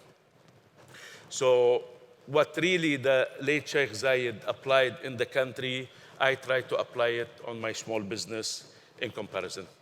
So the business that we have built 30 years ago evolved really, and we have made the advice we received with the insights of the younger and agile workforce, because to run and maintain a successful business, you must remove all labels and maintain inclusive workplace where all voices are heard and all ideas are taken into consideration. So keep humbling yourself with the knowledge that you only grow by embracing the ideas and innovations of the people around you. My third story is about empathy and inclusivity. Late Sheikh Zayed was known and celebrated for being visionary. He placed great emphasis on education and on individual and social empowerment. This included addressing the welfare of the less fortunate for both in the UAE and for others around the world. No matter what business you choose to be in, always make conscious decision to give back and promote equally. It is humbling to have seen both sides of the coin. There were days that I struggled and others that I thrived. It was, however, the people that believed in me and in our vision that paved the way to where we are today. We can never do it on our own. Make sure to be there for the ones that you care for and love, and never be afraid to share what you have. Many of my life lessons were honed by my circle and influenced by the people I encountered. It's never about how much or how little you have. It's always about you and what you as an individual offer. Make sure to choose kindness and respect above all. Everyone around us is fighting and pushing through a battle that we might know little or nothing about. There's definitely more to this than meets the eye, and remembering to show interest and compassion to the people around us will help us. It will help us as individuals make more conscious and meaningful decisions. We are fortunate to live in a country that is as diverse and open as the UAE. Immerse yourself in different cultures, languages, and traditions. Appreciate the difference, all the differences, and respect everyone equally. Never stop learning, and never stop appreciating what you have. We are really fortunate beyond our realization, and may we continue to inspire the new generation to give back the same way the founders and leaders of this nation did. God bless the UAE, and may this nation continue to be the land of opportunities for generations to come. Thank you. Thank you, Tawfiq Keredia, for your inspiring story and presentation and speech. Thank you so much. دفعه شغفه في ريادة الأعمال لتأسيس شركة Global Possibilities الاستشارية التي تركز على تعزيز العلاقات الدولية في الأعمال التجارية والدبلوماسية العامة. واليوم سيشاركنا رحلته في مجال إدارة الأعمال في جلسته الحوارية تحت عنوان أن تكون مواطناً عالمياً. رحبوا معي برجل الأعمال والملهم عمر البوسعيدي. Hi, my name is Umar Al-Busaidi. I'm an author, an entrepreneur, and a son of the UAE. What inspires me every single day is the United Arab Emirates, its leadership, its people, and how we were this tiny country in the Middle East that was able to create this massive global impact. One of the things that always kept me going is the perseverance from my family, from my country, seeing how, regardless of the challenges that were ahead, we were always able to move forward and continue to build. And for me, I felt like this was something that I had a chance to give back to the community, and which inspired me eventually to write my book, Just Read It, which is a self-help motivational book. Just as the same way we got the motivation from the leadership to me and the rest of the people, I felt that I had the responsibility to carry that message forward and deliver it to the youth of this country, and this is what kept me going. And as a result of this, I ended up setting up my company called Global Possibilities, which is a consulting company focused on international relations, whether it's in business or public diplomacy, and communicating the message of how the UAE is not only a great place to do business, to live here, but also it's a place where there's tolerance and coexistence amongst people from all over the world and from different religious backgrounds. And this is what inspired me to do this. The only disability in life is a bad attitude. And the other message that really inspires me is a quote by Sheikh Mohammed bin Zayed, the President of the United Arab Emirates, and he said that every single one of us are ambassadors. We're ambassador for our country, our faith, our families. The moment we step outside, how we treat people is the way that they will remember us. So it's an extremely important responsibility for us to carry on and to try to spread that message everywhere we go.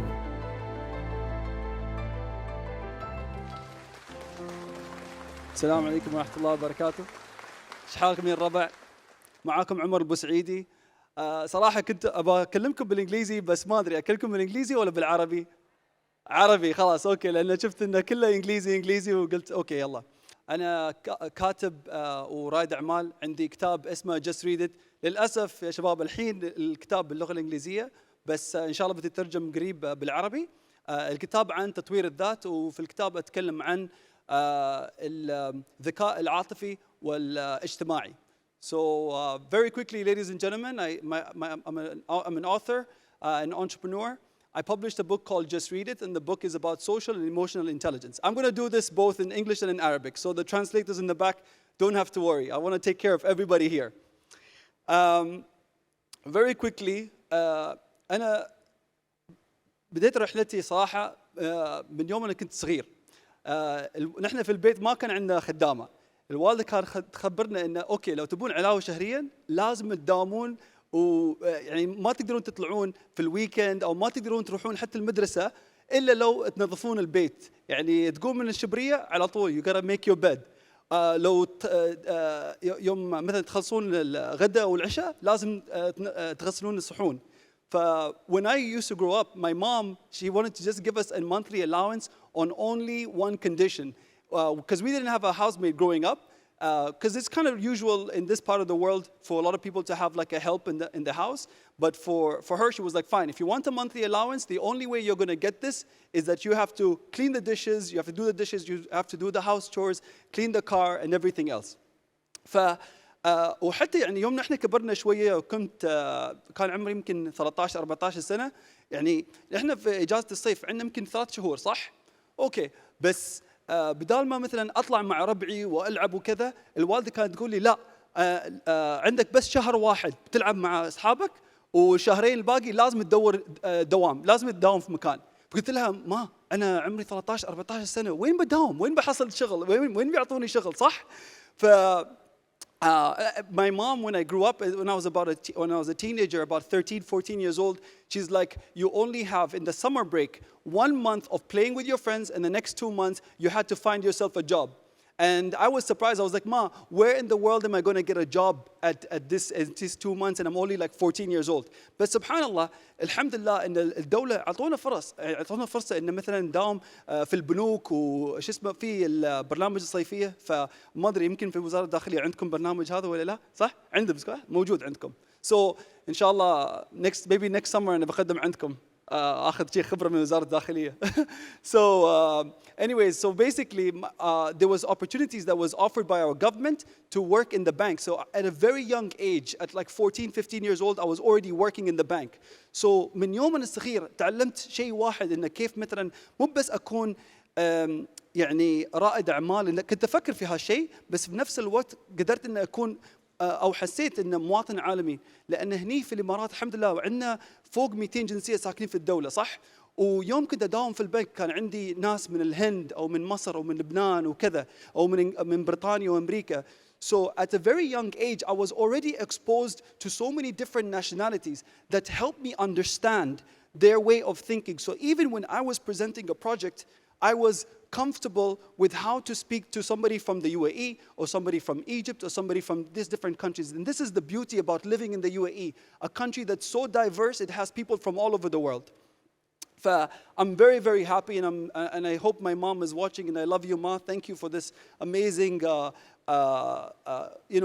let's say, inspirational qualities that you put in me from a very young age. يعني الله يحفظ كل أمهاتنا. So one of the people that's really influenced me في النص هذا خالي عيسى الرواحي، وما أدري لو تعرفون الريال اللي عنداله محمد بالكوس الفلاسي. تعرفون سادل؟ كوفي سادل؟ اوكي، هذا صاحب سادل محمد بالكوس. نحن يعني شركاء بعد، عندنا بزنس توجذر. اوكي خلاص الشباب كلكم تعرفون. اليوم على فكره سادل عندهم عشاء وعندهم ما ادري ايفنت اليوم، لو ما ادري الساعه 6 المساء وعندكم شيء تعالوا سادل وفي زحمه، فيلا بنشوفكم هناك. So anyways, my uncle دائما خالي كان يقول لي عمر لا تعتمد على راتب. اوكي انت صح بتداوم وكذا وبتاخذ خبره، بس نفس الوقت انت لازم تفكر كانك انت مؤسسه او انت الدوله. تشوف الدوله مثلا نحن ما اعتمدنا بس على البترول او غاز، بس الحمد لله عندنا الحين كل القطاعات تقريبا، صح؟ My uncle said to me the same thing. He said, listen, Umar, don't depend on only one source of income.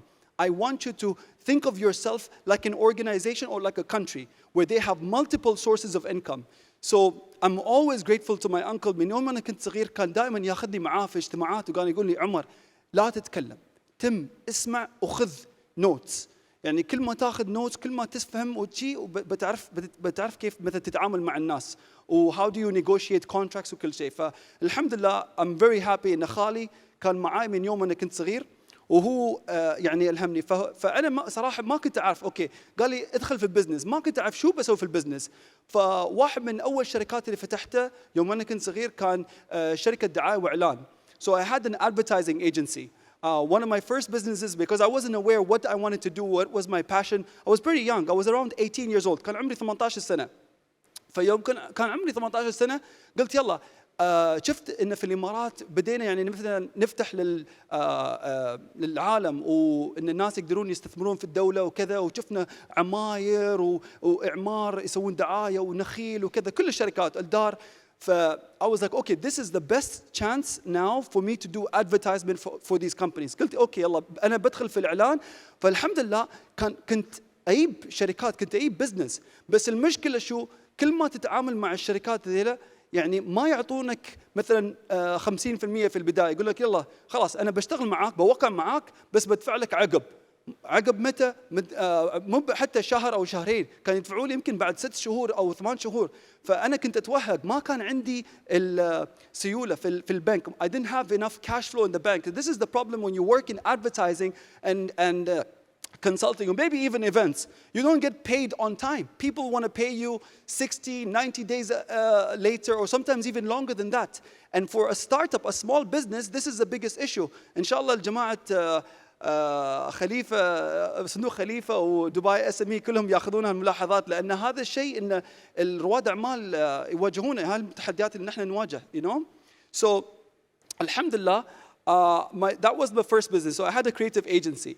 بعدين بعد 6 شهور سكرت الشركة لأن ما كان عندي فلوس. وأتذكر رحت عند الوالدة، لأن الوالدة هي دائما البنك المركزي عندهم بيزات ما أدري من وين يطلعونه من الشبرية، تحت الشبرية. Every time you need money you always go to your mom and they will always bail you out. مثل ما الحين استوى مع هاي البنك السيليكون فالي بانك، رايحين عند the Federal Reserve Bank يحاولون يطلعون فلوس من الحكومة الأمريكية حسب anyways sorry ذكرت في موضوع ثاني. anyways فشو استوى؟ I set up the first business, it failed. بعدين كان عندي شركة ثانية اسمها كنتسة بوتيك. so كنتسة كنت أبيع فساتين والأعراس حق طبعا النساء وشي، صح؟ ليش فتحت كنتسة؟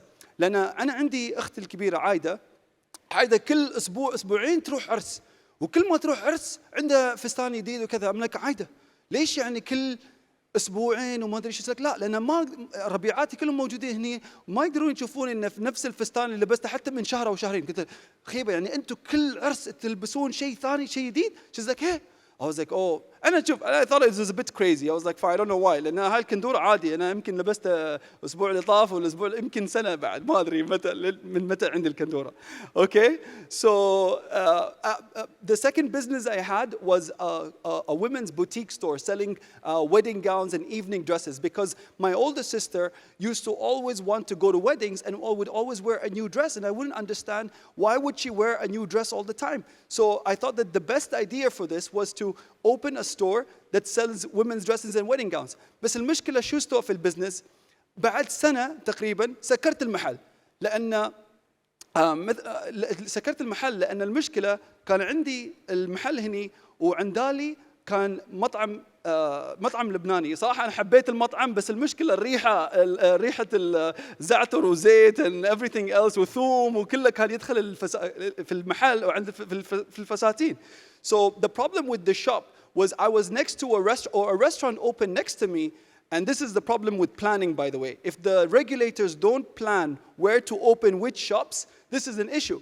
So the shop had all this smell coming to the dresses. فبعدين البنات كلهم كانوا يقولون حق الجمهور لا تروحون عند عمر يبيع فساتين كلها شيء صراصير وما ادري شو وهذا. ف I had to close that company as well after almost 1 year.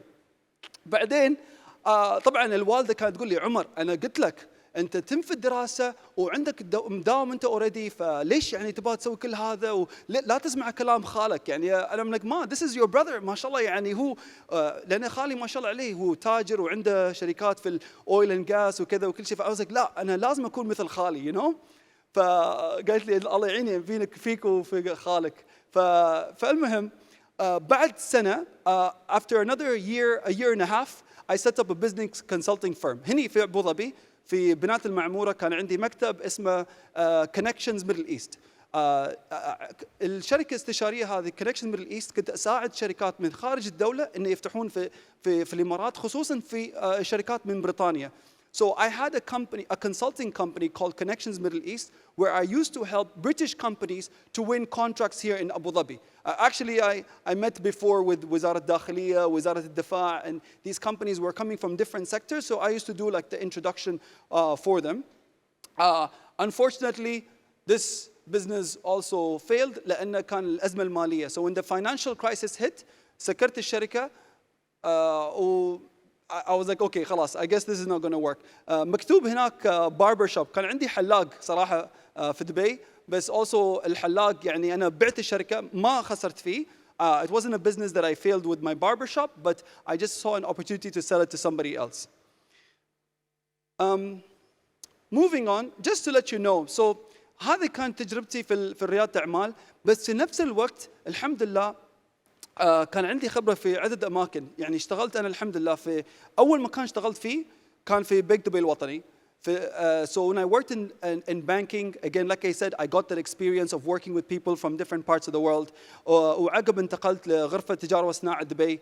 كنت في علاقات تجارية. I was working in international relations, so I learned again how to inspire me to try to be like a global citizen. لأن كنت أداوم أو كنت أشتغل مع شركات جايين من حول العالم ويبون يفتحون في الإمارة أو في دبي at that time.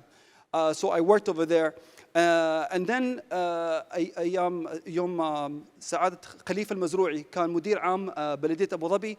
He brought me from Dubai to work with him في البلدية. اشتغلت هناك سنتين وعقب انتقلت داومت في دار الثقافة والسياحة هذه في أبوظبي. And then للأسف في سنة 2018 الوالد الله يرحمه توفى، فأنا طلعت من أبوظبي وحصلت فرصة سبحان الله إن أشتغل في الشارجة. شارجة فتحوا أول إذاعة اسمها Pulse 95 بالإنجليزي، وكان يبون مواطن اللي يتكلم إنجليزي يكون يعني مذيع. فأنا كنت أتكلم عن المستقبل، يعني I was talking about futurism in Pulse 95.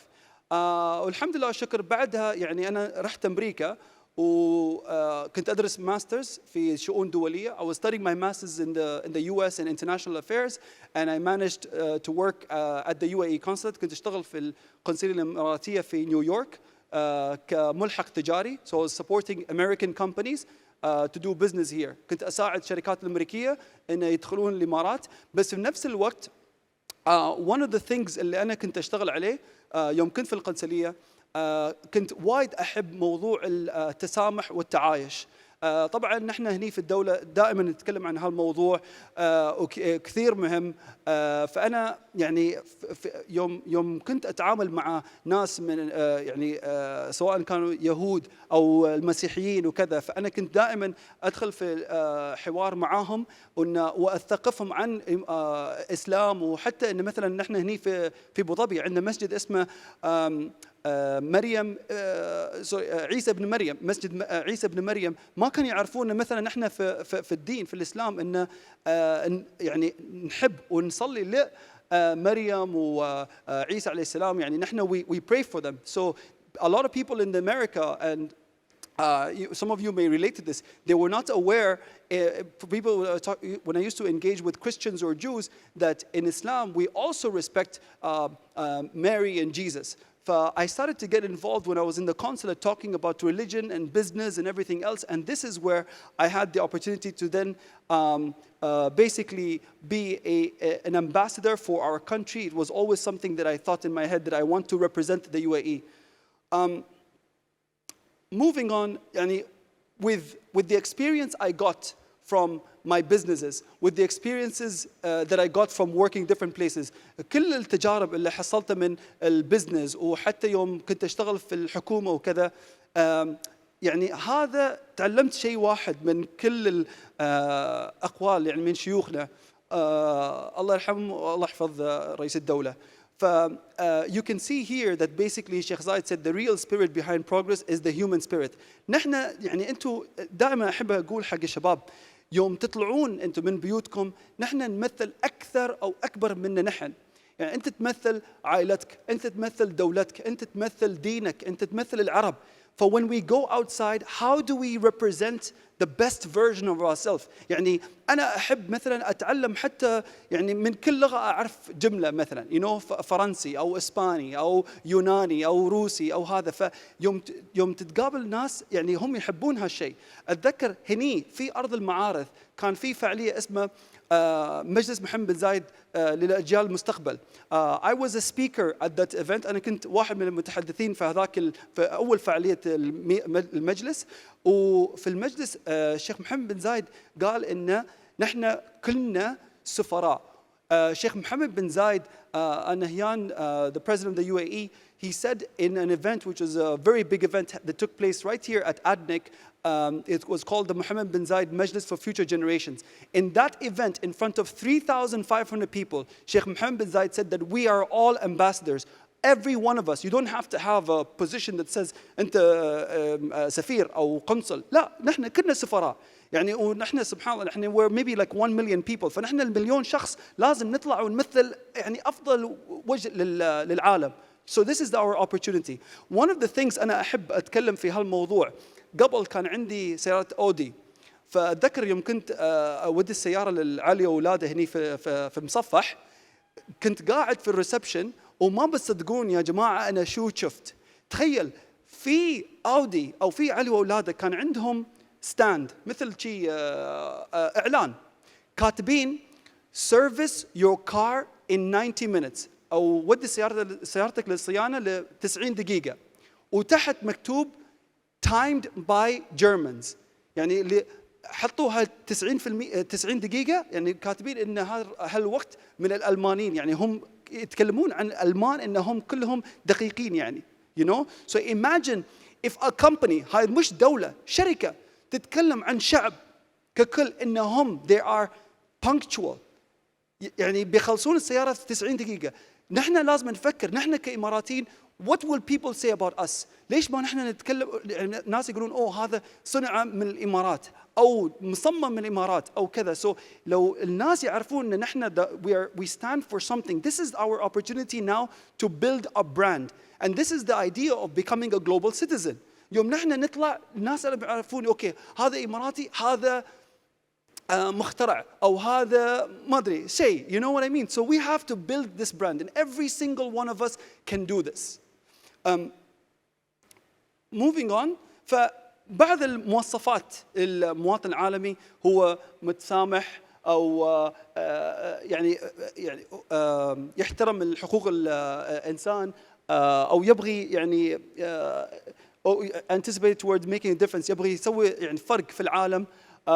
هو open minded منفتح بالأفكار، يحب يسمع. صح نحن نختلف مع الناس في بعض الأمور، بس أهم شيء إنك يوم تقدر تقعد مع الشخص وتفهم وتأخذ وتعطي معاهم. This is important for us as Emiratis to be doing. And actually not only Emiratis, wherever you are from, all of us have to be global citizens. أنا أحب دائما أقول إن أنا مواطن عالمي من الإمارات، أو you could be مواطن عالمي من لبنان، أو مواطن عالمي من كذا. The more that we do that, the more that we're all going to be stronger connected with each other. أنا سوري أنا أشوف إن ما عندي وقت للأسف. فواحد من الاشياء اللي الحمد لله اللي قدرت ان انجزه، مثل ما كتبت خبرتكم في البدايه ان انا كتبت كتاب اسمه Just Read It، بس بنفس الوقت كنت واحد من المؤلفين في كتاب اسمه Agile Government و Innovative to the Core. Agile Government it was published this year في ال World Government Summit او القمه الحكوميه في دبي اللي صار من كم شهر. فالكتاب طلع في هذا، فأنا كتبت عن شيء اسمه مجلس دبلوماسي، إن مثلا نحن في الميلس كيف نتعامل في الأمور الدبلوماسية وكذا، وكيف القرارات يعني تنتخذ في المجالس. The other thing اللي الحمد لله يعني قدرت احصل على البعثه المعروفه في امريكا، يمكن مش معروفه هنيك وايد، بس من الحكومه الامريكيه اعطوني البعثه فول برايت. انا عن طريق الفول برايت رحت امريكا ودرست الماسترز، سو الحمد لله حصلت على هالشيء. الورلد ايكونوميك فورم اللي هم اصلا ينظمون القمه الحكوميه، انا كنت عضو شيء اسمه جلوبال شيبرز، سو اي واز ا ممبر اوف ذا جلوبال شيبرز كوميونتي هني في ابوظبي. وحتى كنت صرت على برنامج ثاني، حتى نهلة المهيري موجودة معانا اليوم، هي كانت على نفس البرنامج International Visitor Leadership Program. ففي كل هالبرنامج يعني هم يعني يوم المؤسسات أو منظمات يشوفونك إن أنت يعني تشتغل تحسين المجتمع وكذا، يعني بياخذونك على هالمشاريع ويحطونك في أماكن وين تقدر تمثل الإمارات. فالحمد لله مع كل هذا قدرت ان اخذ التجارب وكذا واكسب من الخبرات اللي كان عندي. اسست الشركه اسمها Global Possibilities. ففي Global Possibilities انا ما اشتغل بس ان اجذب الشركات والمستثمرين الى الامارات، لان في مبادره اصلا اوريدي انتم مثل ما تعرفون اسمها United Global Emirates، نبغي نجذب فوق 150 مليار دولار للامارات. بس I'm trying to do that from my own company، بس في نفس الوقت احاول ان ابني جسور بين العالم وبين الاديان. وشكرا، جزاك الله خير.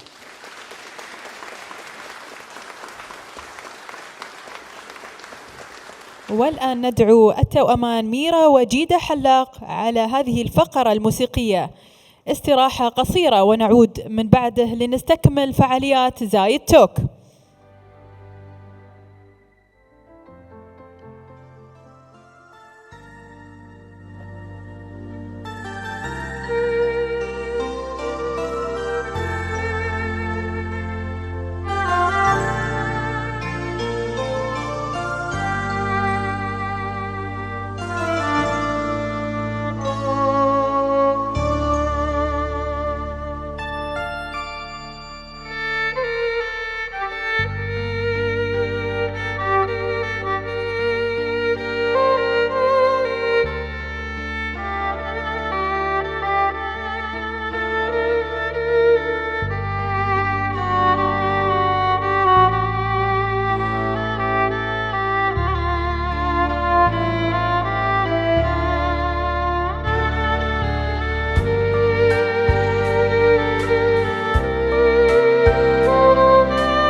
في الوقت الذي بات للسوشيال ميديا دورا مؤثرا في حياتنا، استطاع هو من خلال مبادرته الورشة وحساباته على وسائل التواصل الاجتماعي أن يدخل بعض الفكر في أفكارنا، وبعض الحياة في حياتنا، وبعض الإنسان في إنسانيتنا.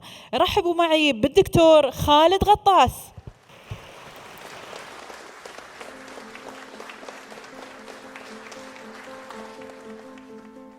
أنا اسمي دكتور خالد غطاس، لايف ساينتست، يعني أنا دكتوراه تبعي علوم الحياة.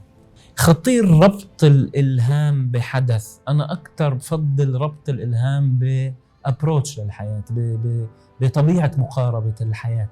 لما يكون الإنسان عن جد يتطلع بالحياة ليفهمها، ليشوفها، ليحسها. في محلات بالحياة بدها تضحية، وفي للتضحية معنى، وهيدا بخلينا نوصل للعلاقات المتينة. فريندز اند فاميلي بدهم تضحية ليكونوا هيك، مش هن فريندز اند فاميلي بيجوا هيك. I think we lost the balance، يعني نحن خسرنا الجزء الإنساني، خسرنا جزء منه، ونحن وعم نمشي عم نخسر أكتر. الفردية اللي عم نعيش فيها، تشتت العلاقات، يعني ما يسعد الإنسان بالحقيقة هي علاقاته. العائلة والأصدقاء هن العناصر الأساسية للحياة الحلوة.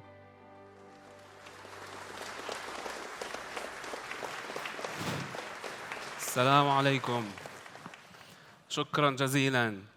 يعني بدكم تعذروني شوي لأنه أنا بدي أحكي بالعربي، ويعني والله يعين الترانسليترز لأنه أنا بنط من عربي لإنجليزي إن شاء الله يلحقوا. to start with، يعني أنا عن جد honored وفخور وسعيد إنه أنا بيناتكم بهيك ايفنت وتحت هيك اسم. فعن جد it's a pride. هيدي شغلة. تاني شغلة، حدا بيعرفني من قبل يرفع ايده. اوكي، so quite a few. انا بخاف لانه انشهرت على السوشيال ميديا الناس تفكرني يا لعيب فوتبول يا مغني، I got worried.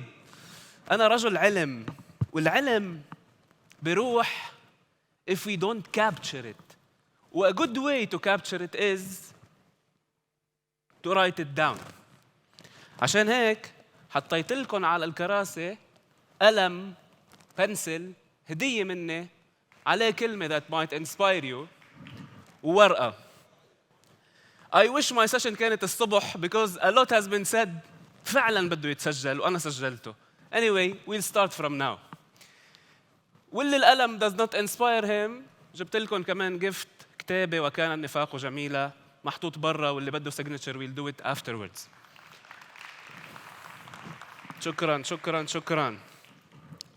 حبلش هيك احكيكم بس 4-5 قصص او احداث صارت معي that inspired me بحياتي. It might be useful بس excuse my language، انا بحكي بشكل كتير يمكن طبيعي زيادة، اسمحوا لي فيها. This is me. اول ما بلشت اول فيديو كان 2016، عملت سيرة سميته المعسولين. المعسولين كلمة جدي كان يقولها لما يحس في حكي فاضي.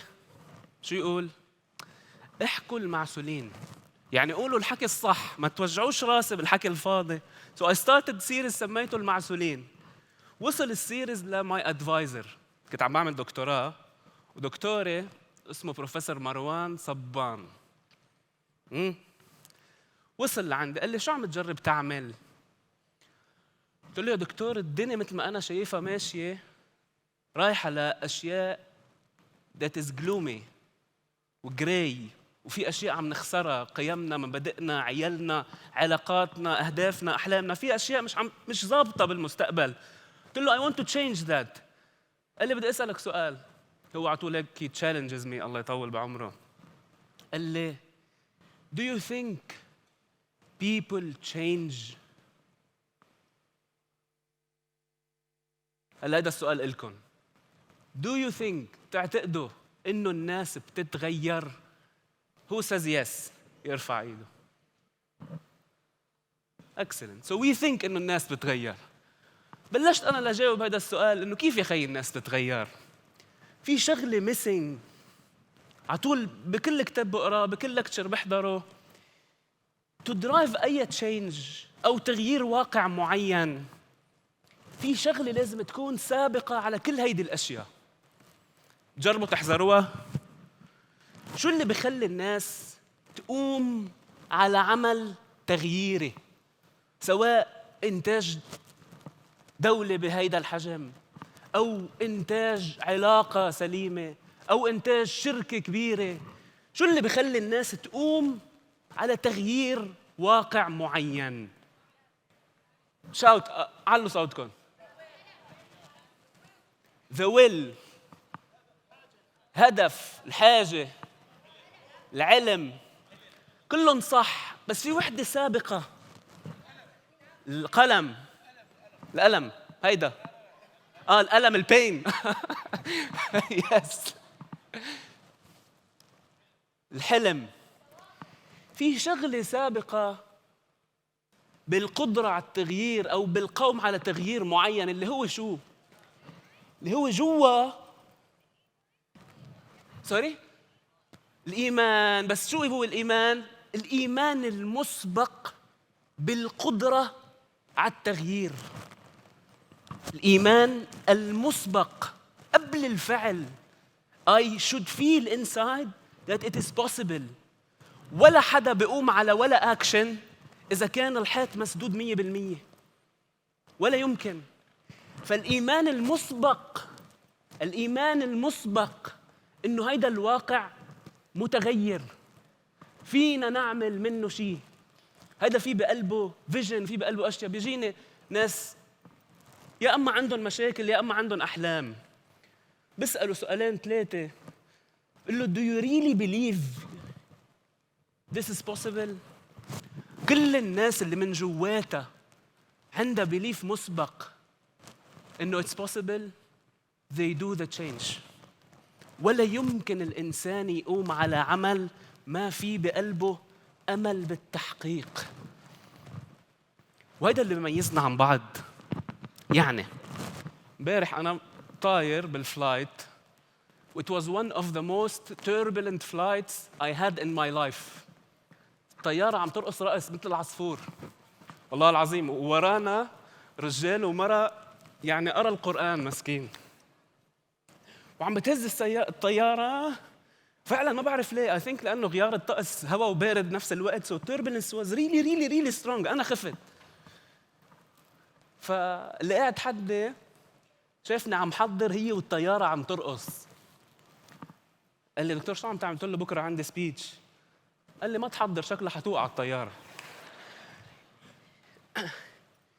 People، هيدا الانسيدنس most people fall for it. لما تكون الدنيا turbulent أو الواقع أسود، أو أنا عايش بمشكلة، أو أنا بأنسرتينتي، أو أنا عم بلش بزنس، أو أنا عم بلش علاقة، people get stuck in the now. الناس بيعلقوا باليوم. They can't see past the now. لو أنا امبارح قلت إنه يمكن توقع الطيارة وضبيت الكتاب اللي عم حضر عليه، could I come and deliver what I want to say? So أول part أنا عم أعطيكم hints about the growth mindset. كيف الانتربرنور أو الإنسان أو الشخص أو الأم أو البي أو المعلم أو الدكتور أو القائد أو البزنس مان، أي حدا have a growth mindset.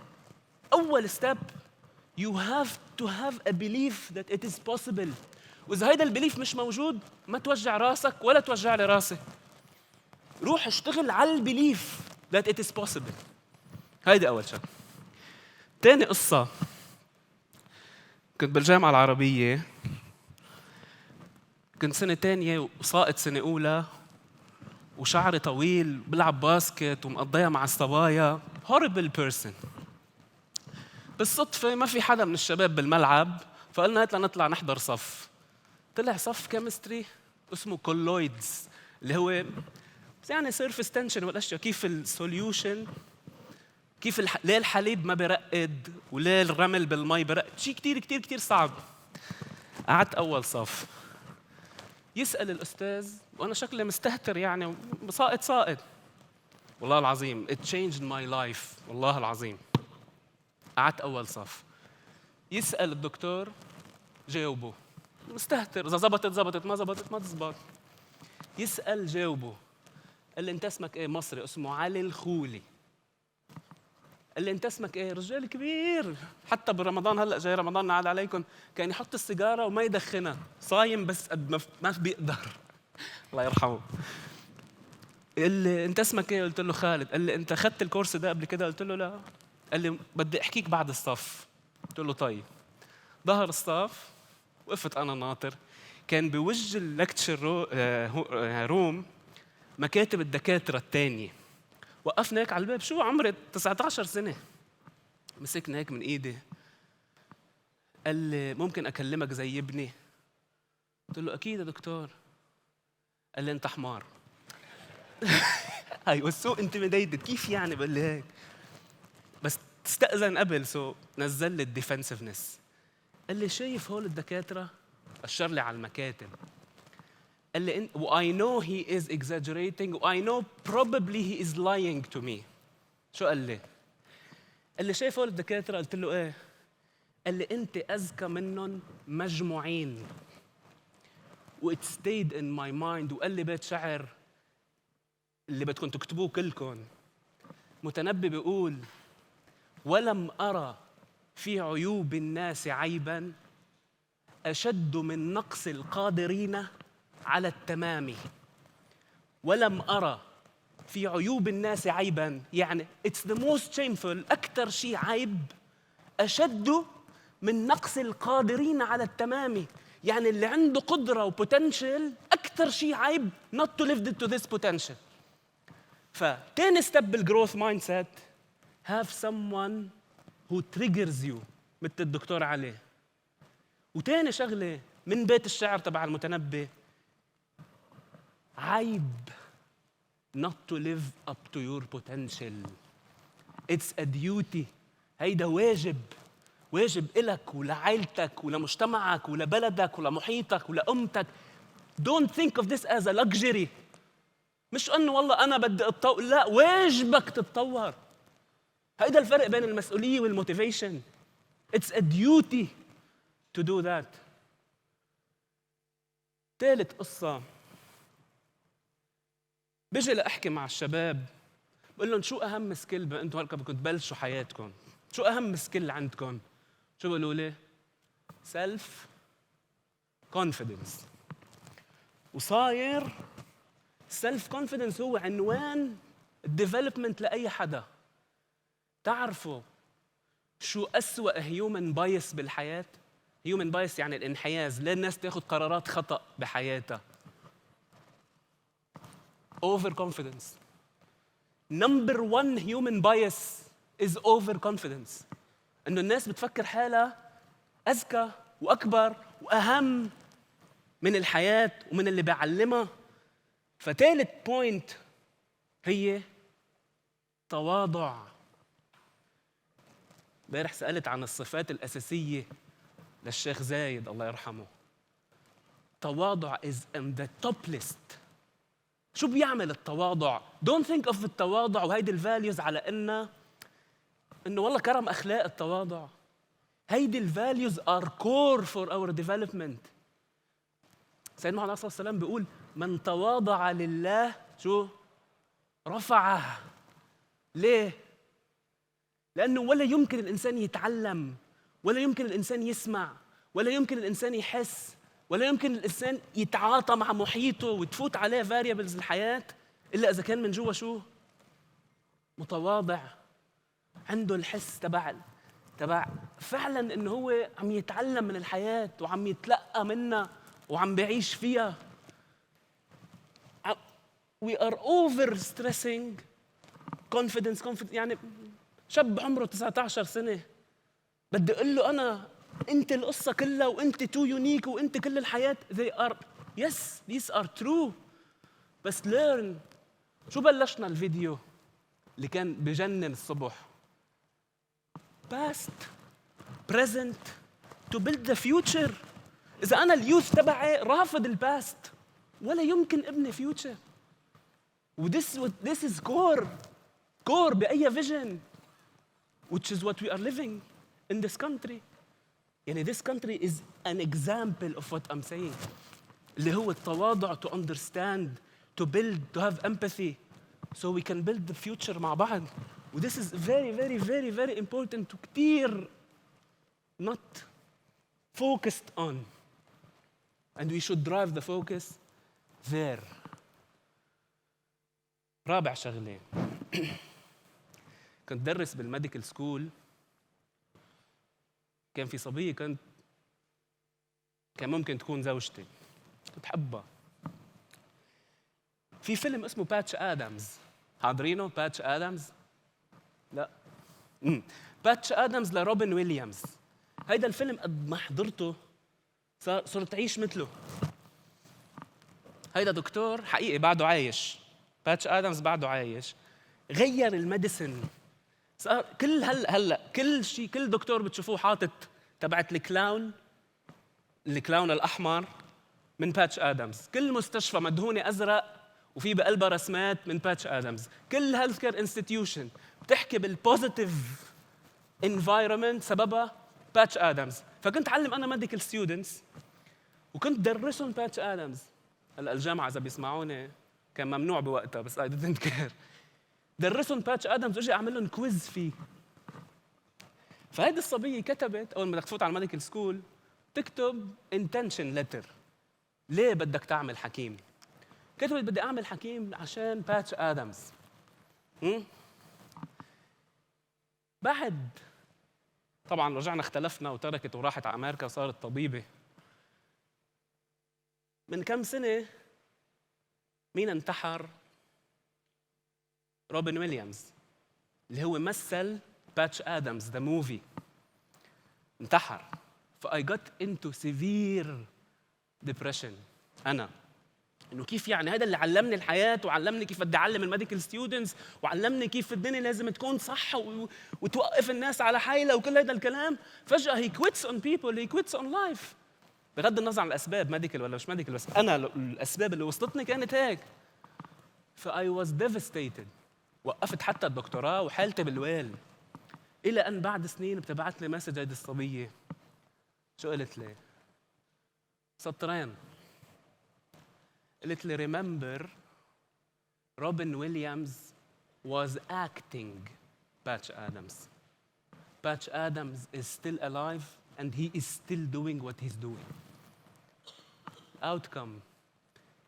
Get real. خليك حقيقي. ونحن عايشين بزمن مش كتير حقيقي. Get real. شوف عن جد انت مين وشو مشاعرك الحقيقيه. What are your real passions. رحت على مطعم والله العظيم بعد الاكل عم شوف الدسير منيو. قلت له شو اطيب شيء عندكم؟ قال لي عندنا 2 طيبين انه مناح. قلت له ايه؟ قال لي بس وحده اغلى من الثانيه. قلت له مش قصه. قال لي وحده مش طيبه بس شكلها حلو للانستغرام والفيسبوك ووحده طيبه بس ارخص. والله العظيم المشكله وين؟ إنه اللي معي طلبه الأغلى والمش طيبة. لأنه the more important thing is to post it. It's unbelievable. We should get real. يعني نتحول شوي نفض هيدي الأوهام. و this needs hard work و dedication. بدي أقول لكم شغلة للناس who are listening to us. entrepreneurs they are starting their careers. في شيء اسمه outcome bias. شو يعني outcome bias؟ يعني أنا واللي كانوا قبلي واللي حيكونوا بعدي حيوقفوا على هيدا الستيج. We already made it. So our stories now make sense. Don't get biased إنه this is the reality. We are not a good representation of life until you make it. Don't be biased to see إنه هيدا هو السكسس هيك بيكون وهيك شكله وذاتس لحتى نوصل لهون. It was hell. But the drive هو اللي بوصل. The drive and thinking beyond yourself. Beyond yourself. When you build a business, don't think of your legacy. فكر شو بدك تعمل للناس. When you are in a relationship, فكر شو بدك تعمل للبارتنر لما عم تربي أولادك.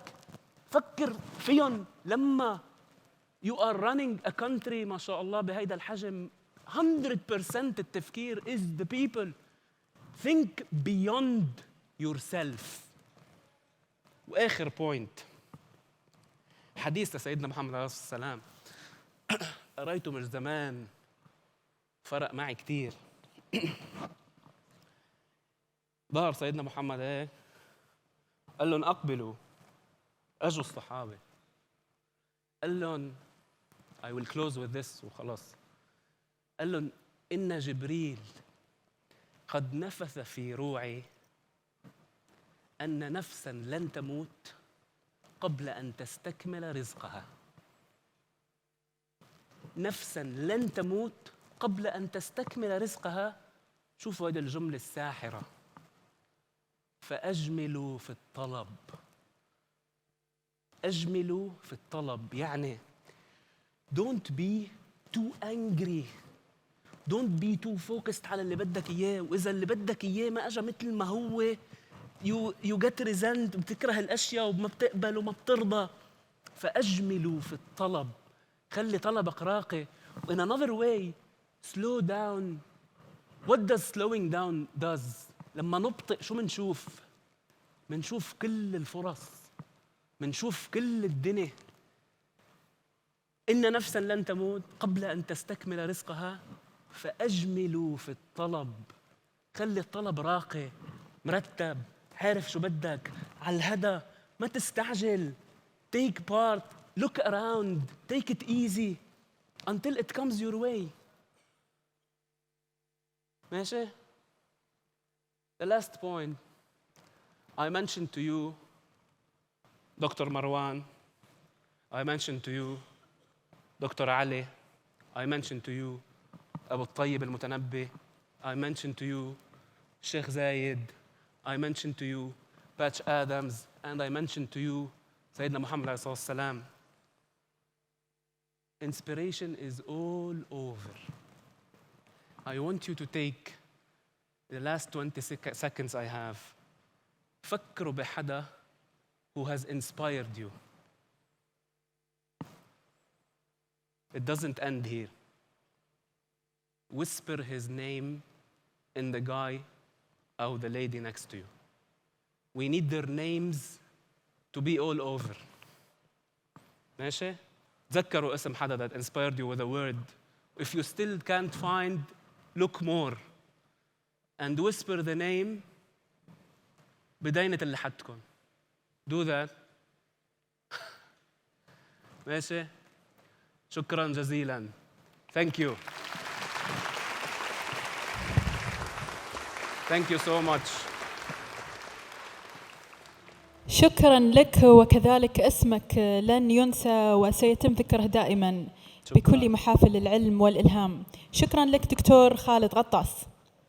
في زمن التداول الإلكتروني والعملات الرقمية، استطاعت هي أن تكون رقماً صعباً في مجالات العملات الرقمية والتكنولوجيا المالية من خلال تأسيسها لمنصة بيت أويسس، والتي أصبحت أول منصة أصول رقمية إقليمية في دولة الإمارات. رحبوا معي بعلا دودن. My name is Ala Dudin. I'm co-founder and CEO of Bit Oasis. We're the largest and right now I think the first digital asset exchange that started in the region and focused on the GCC market widely and other parts of Middle East and North Africa. At Bit Oasis, we're focused on building the on-ramps and the off-ramps to crypto assets and public blockchains. So we are an exchange, a wallet, and an API platform that allows people to buy, sell, and trade cryptocurrency.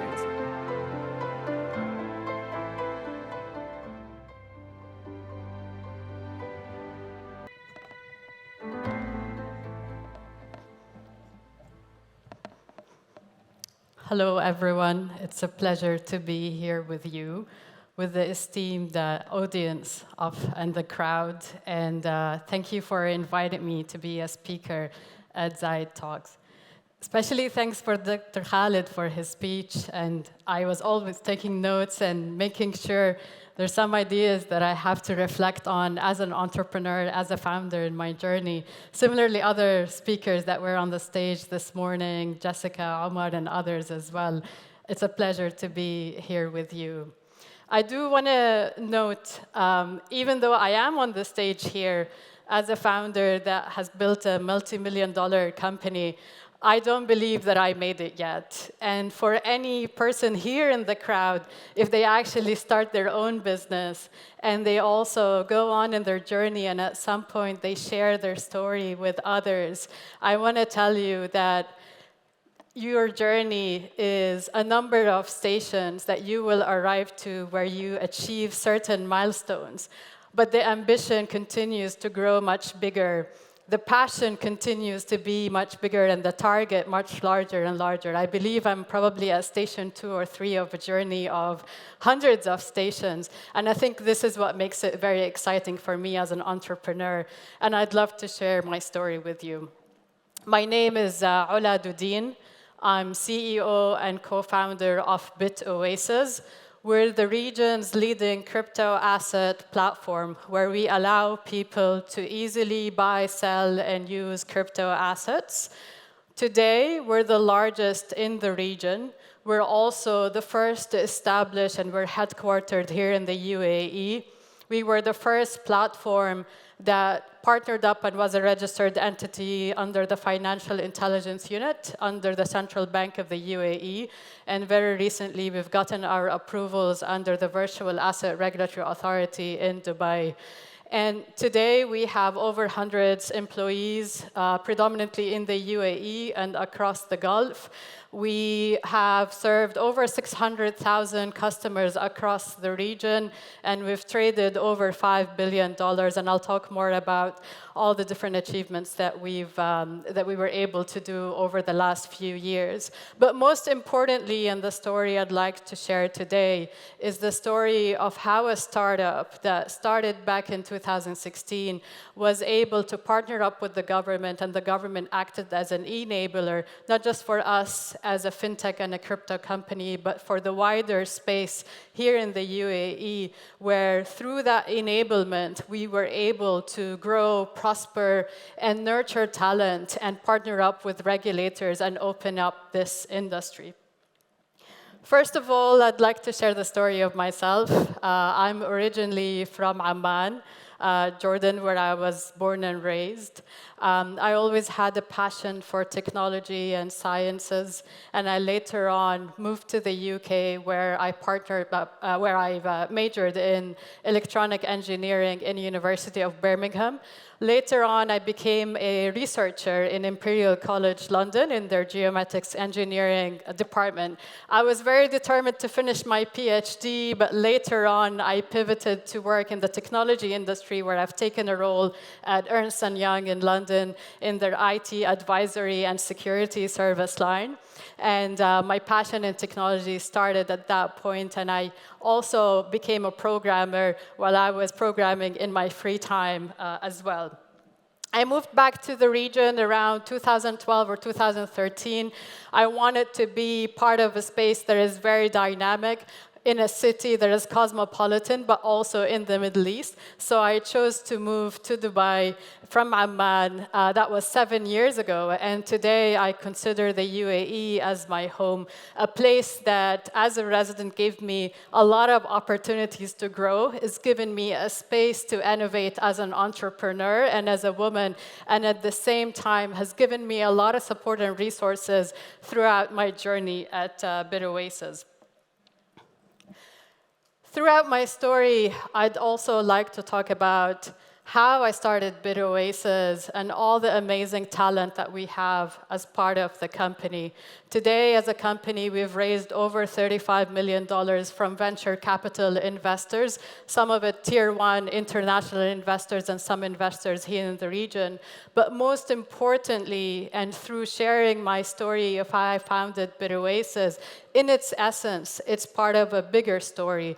And the story is how the UAE is becoming a fast-growing tech hub here in the region, but also globally, where the UAE is able to nurture talent, is able to nurture the passion of entrepreneurs, and being able to incubate those companies, grow them into scaling companies, and also be home for the biggest unicorns in the region as well. And throughout, I hope I share some inspiration and motivation for some of the people who are starting their businesses or thinking to start their businesses.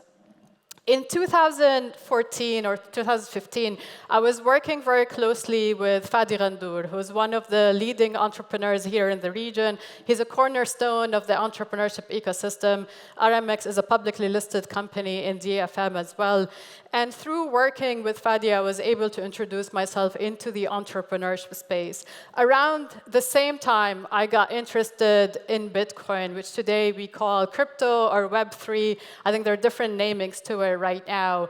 And when I was researching the internet for new technologies, as I was programming in my free time, I stumbled upon a post on a forum on the internet that was talking about this crazy global currency that is going to take over the world and the world's central banks. I dismissed that rhetoric at the time. I thought that idea was super crazy. But at the same time, there's a bit of curiosity in me that thought that, well, whether it would be an alternative to currencies that we know today, or it would become this transformational global payment system that allows for value transfer cross-border and disrupt financial services. If it falls at any place across the spectrum, I want to be part of that space. And I remember in 2015, I was researching who's building in crypto in the region, who's part of this space, which companies are doing work in that space.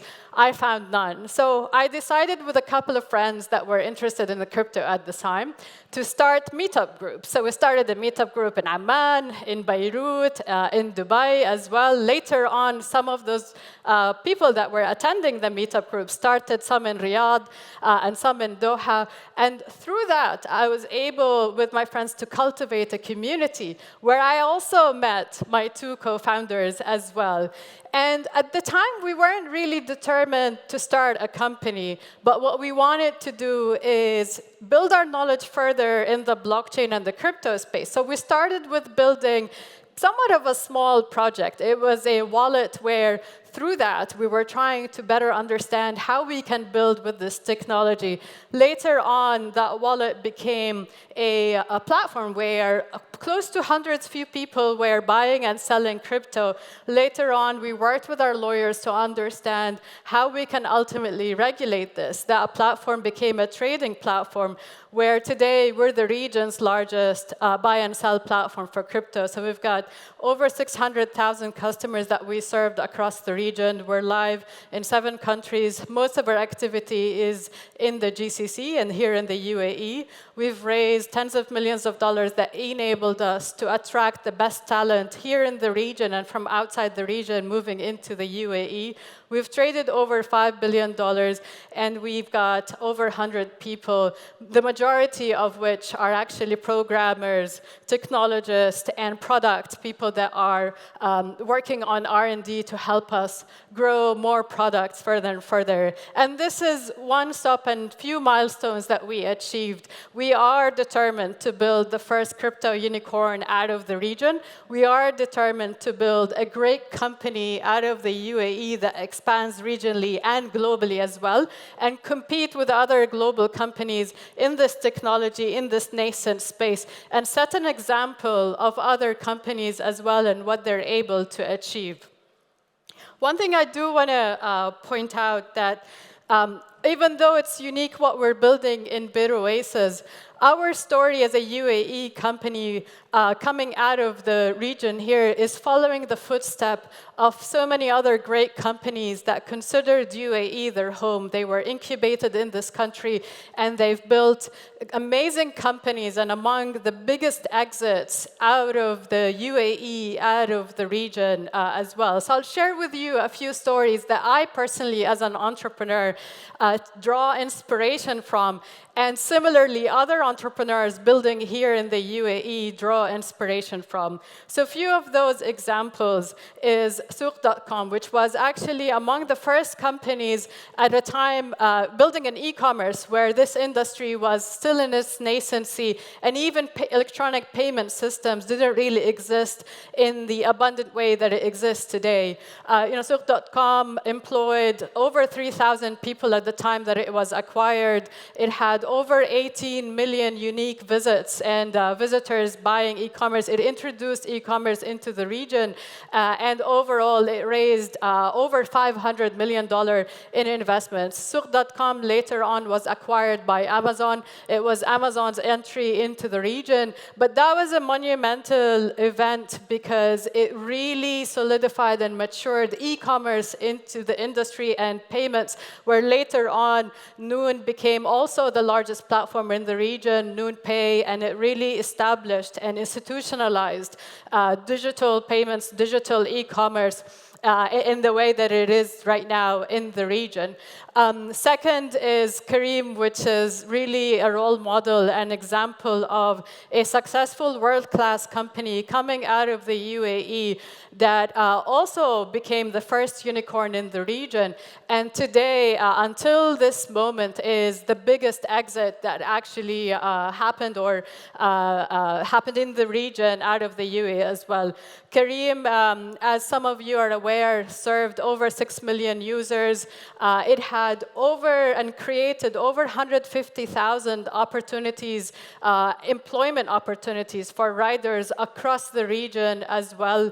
And it was live in 13 countries, employed also thousands of employees across the region, mostly here in the UAE, and it also raised hundreds of millions of dollars. So Careem was later acquired by Uber. It was Uber's entry into the world, into the UAE, and that was an exit of over $3 billion. That was a huge moment for any entrepreneur building in the region, any investor investing in the tech ecosystem here, but it also put UAE on the world map. It's a country that is able to nurture, incubate, and scale world-class companies that are in billions of dollars of valuation. When Careem exited, it minted hundreds of other angel investors that were able to exit and were employees of Careem that was through the exit obviously able to continue their journey and invest in similar entrepreneurs.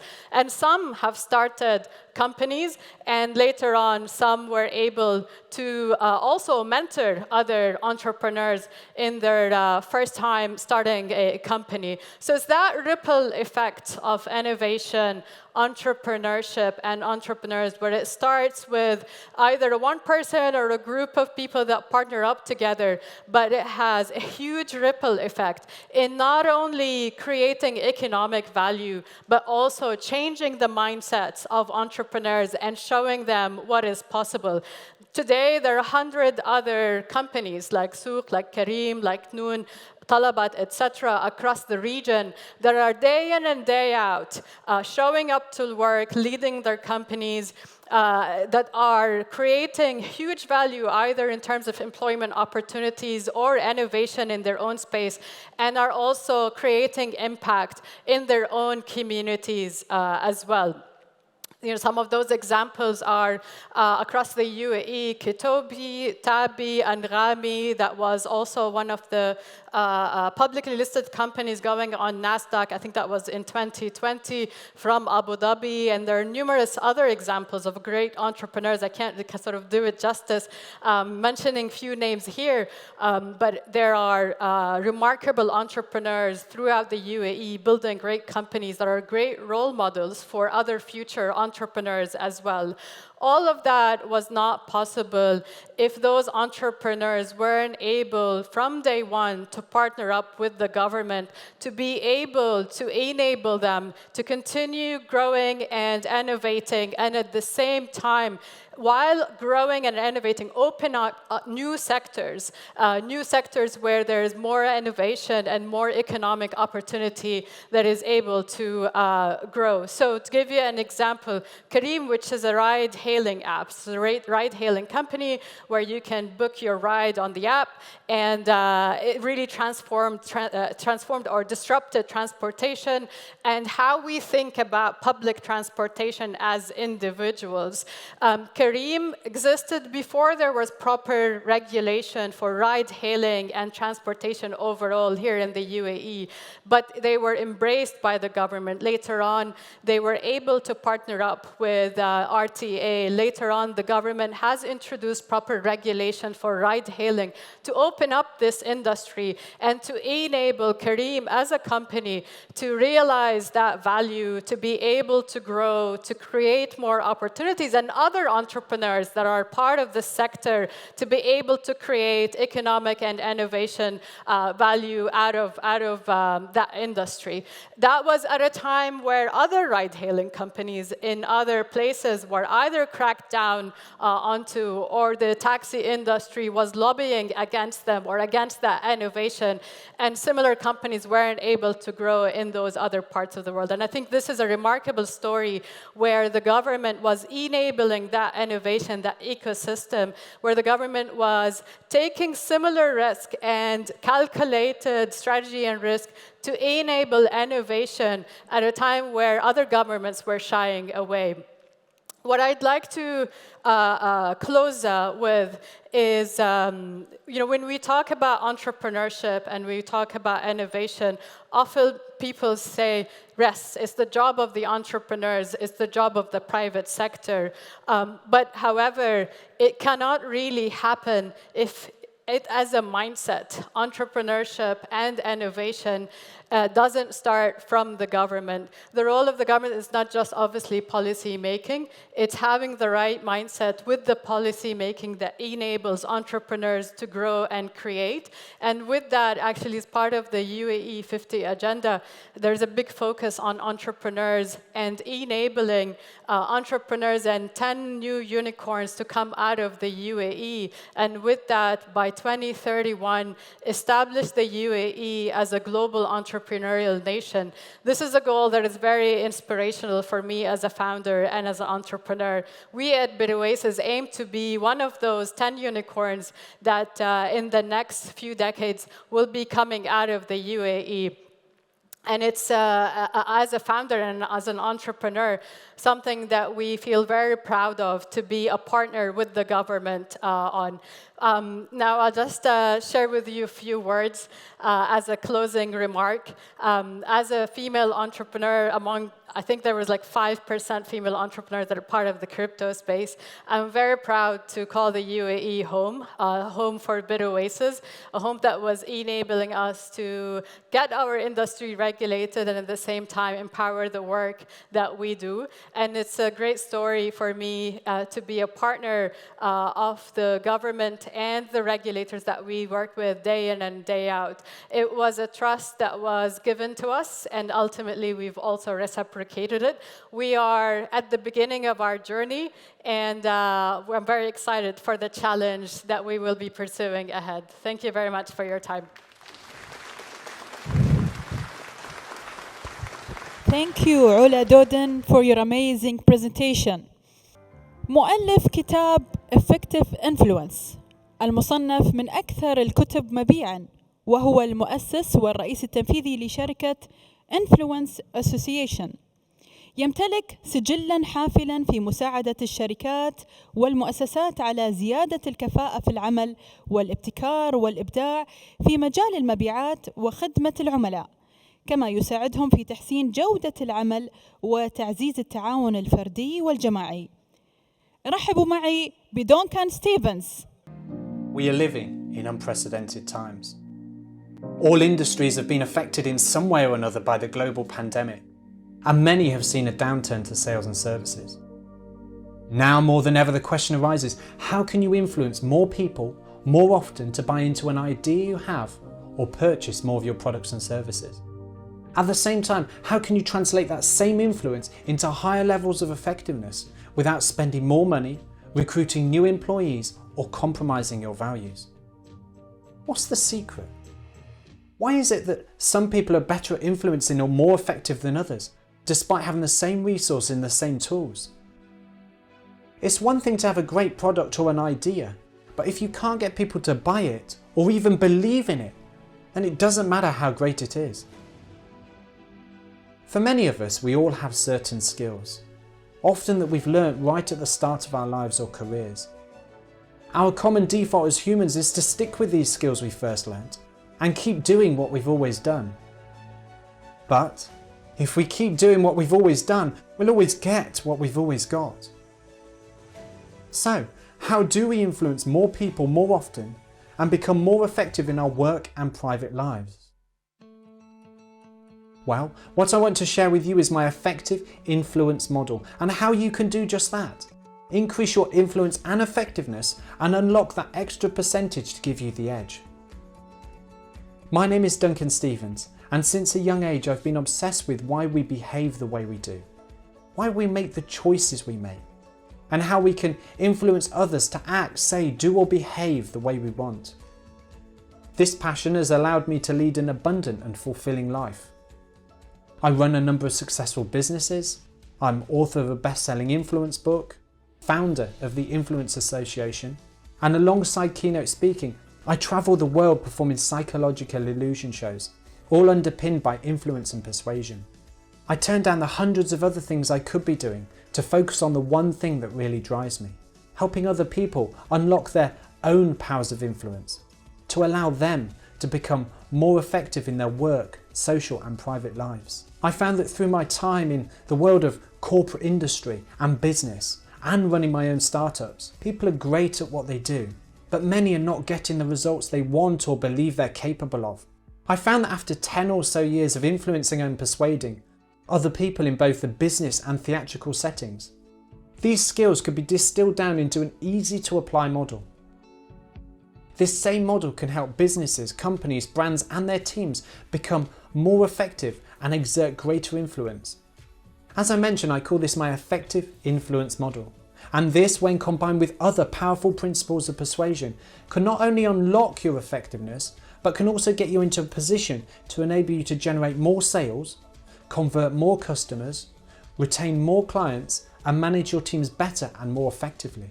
It's often said that our effectiveness is directly proportional to our ability to influence others around us. At the heart of both of these are the people who surround us and the relationships we have with them.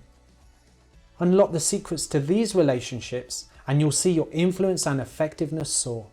So, if you feel like you're stuck in a rut, looking for something new, refreshing and innovative, and something to transform your minor successes into major successes, and start turning more no's into yeses, then I'll show you the way. Okay, so hello everybody. Salam alaikum. Amazing.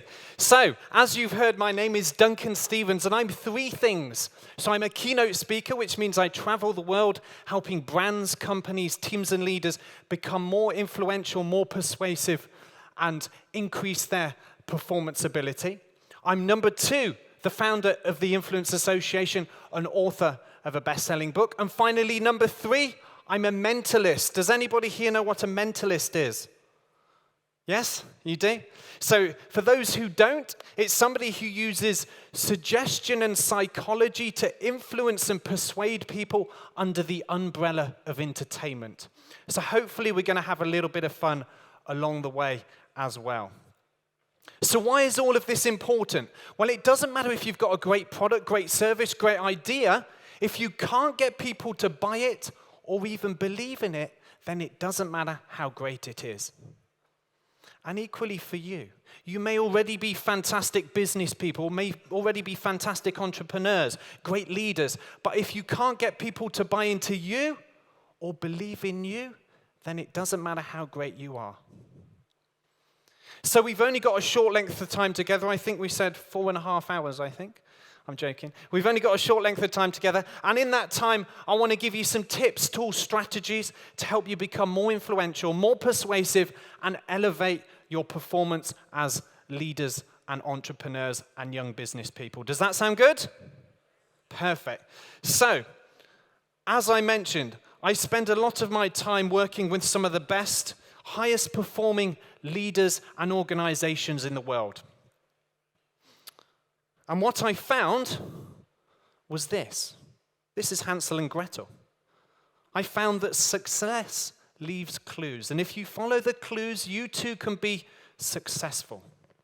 And what I found with those most successful businesses and organizations around the globe have the highest level of responsibility. I don't mean responsibility, I mean response-ability. Ability to respond at a moment's notice. If the wind changes, they change course a little bit. They don't get blown off completely.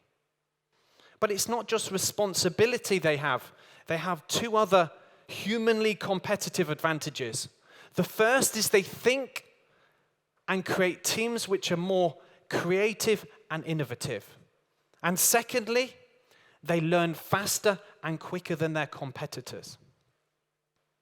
Now, we don't have time to go into both of them in too much detail today, but I do want to touch on both. The first being innovation and creativity. By a show of hands up here who would regard yourself as creative. Hands up if you're creative. A small handful. Yes? I would argue, thank you, I would argue that we are all creative. We're born with monsters under the bed, Santa Claus in the sky, and toys that talk to us. We're born with that creative expression to sing, dance, paint, and play, and imagine all kinds of things. But then the creativity gets educated right out of us. We're put on the straight and narrow and told to conform in readiness for adulthood. But this lack of creativity is hindering growth and suppressing innovation. Companies fall by the wayside. Take GM Motors, Blockbuster Videos. So how do we become more creative? Well, like I said, it's a long process, and I spend full-day workshops and 60-minute keynotes delivering ideas on how you can unlock your creativity. But for now, I just want to give you a sweeping brushstroke. And the first is time. By a show of hands up here who's got too much time on their hands. Nobody, right?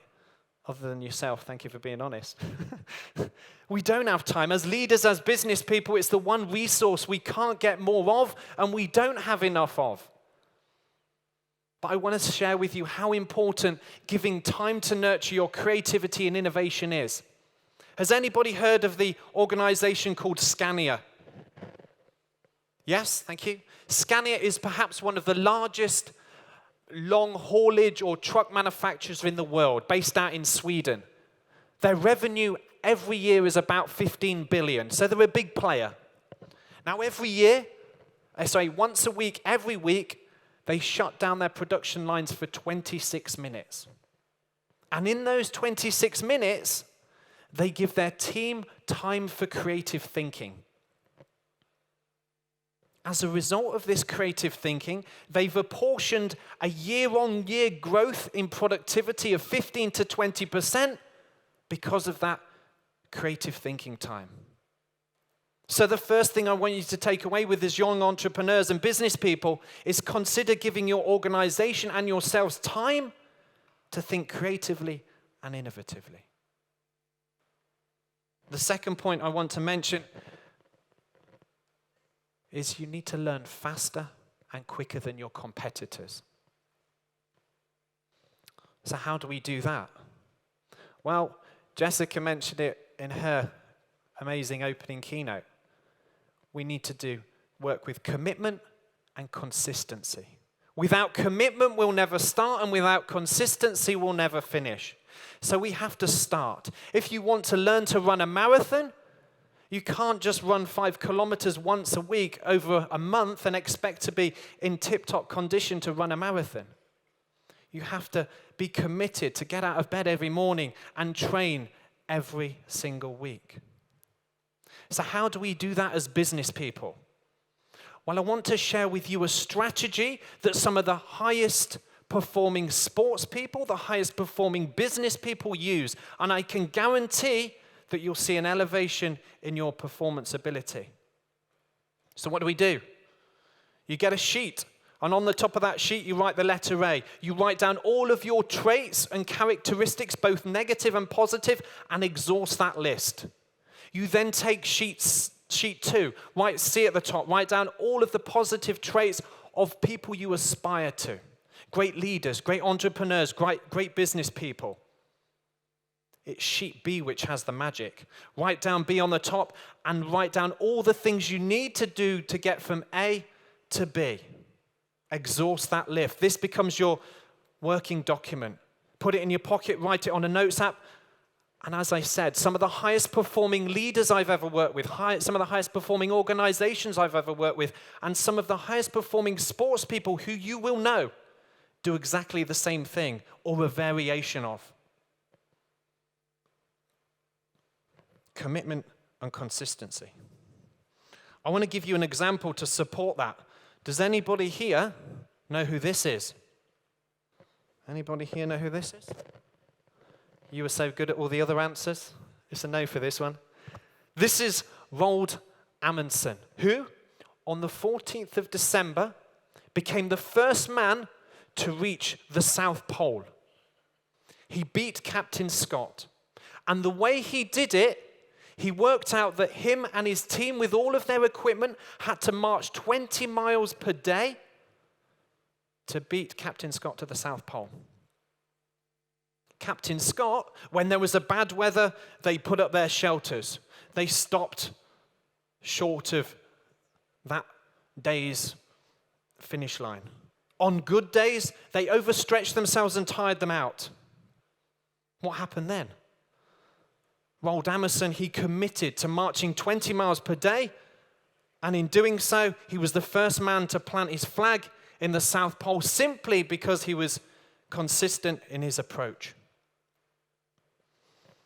But I just don't want to focus on one great leader, entrepreneur. I want to focus on a few more. So, by a round of applause, who would say this is a great entrepreneur? I would expect everybody. Steve Jobs, of course. Thank you. Who would say this is a great entrepreneur? Not as divisive as I thought. What about this next person? Oprah Winfrey, yes? This person? Richard Branson? Any others we'd like to contribute?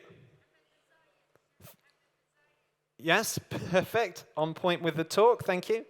I want to share with somebody who perfectly epitomizes great leadership and great collaboration and everything I want to talk about or epitomize in what I want to share. And it's this person. Please suspend your disbelief for a second. Does anybody recognize this person?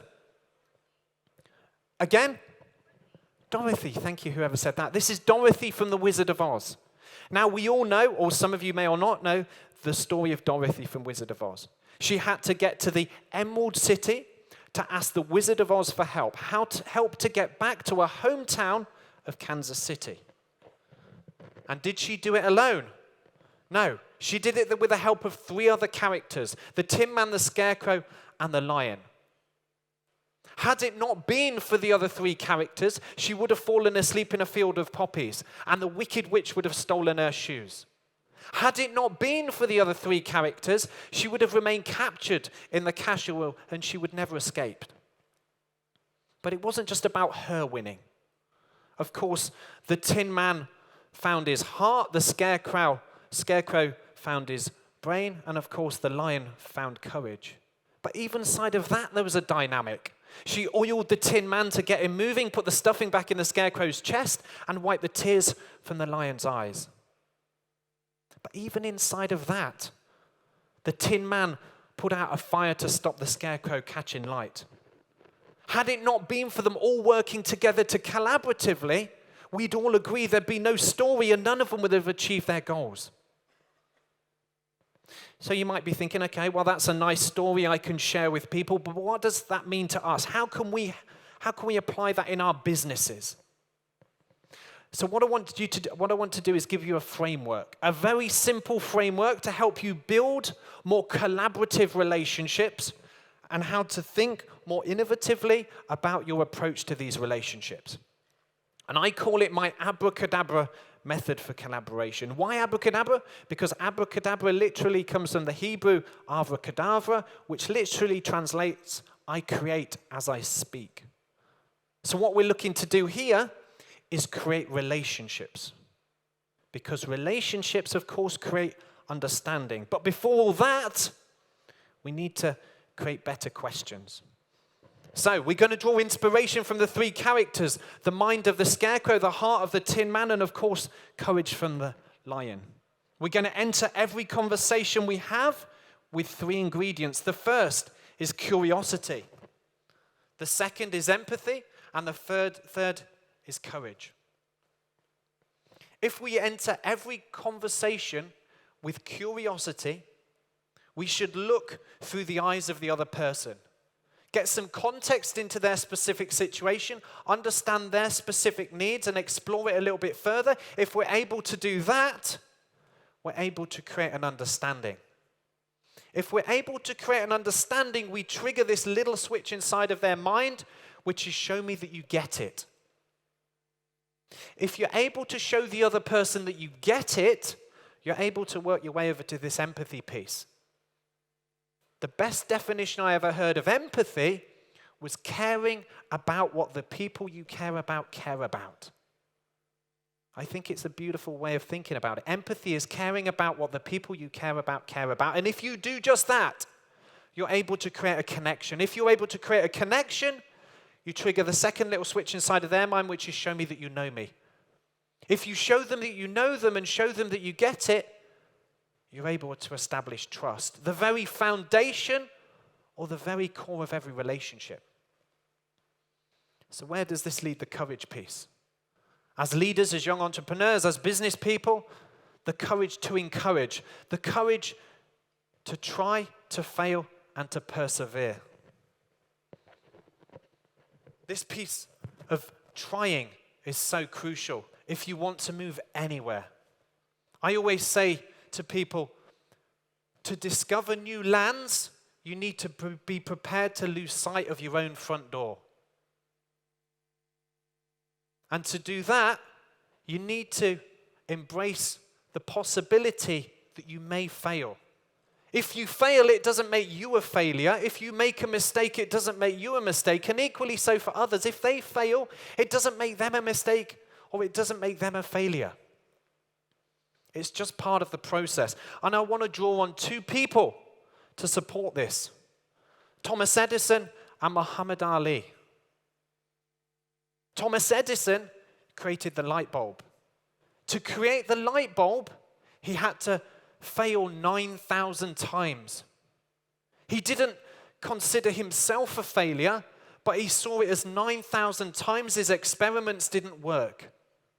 To create the storage battery, he had to fail 50,000 times.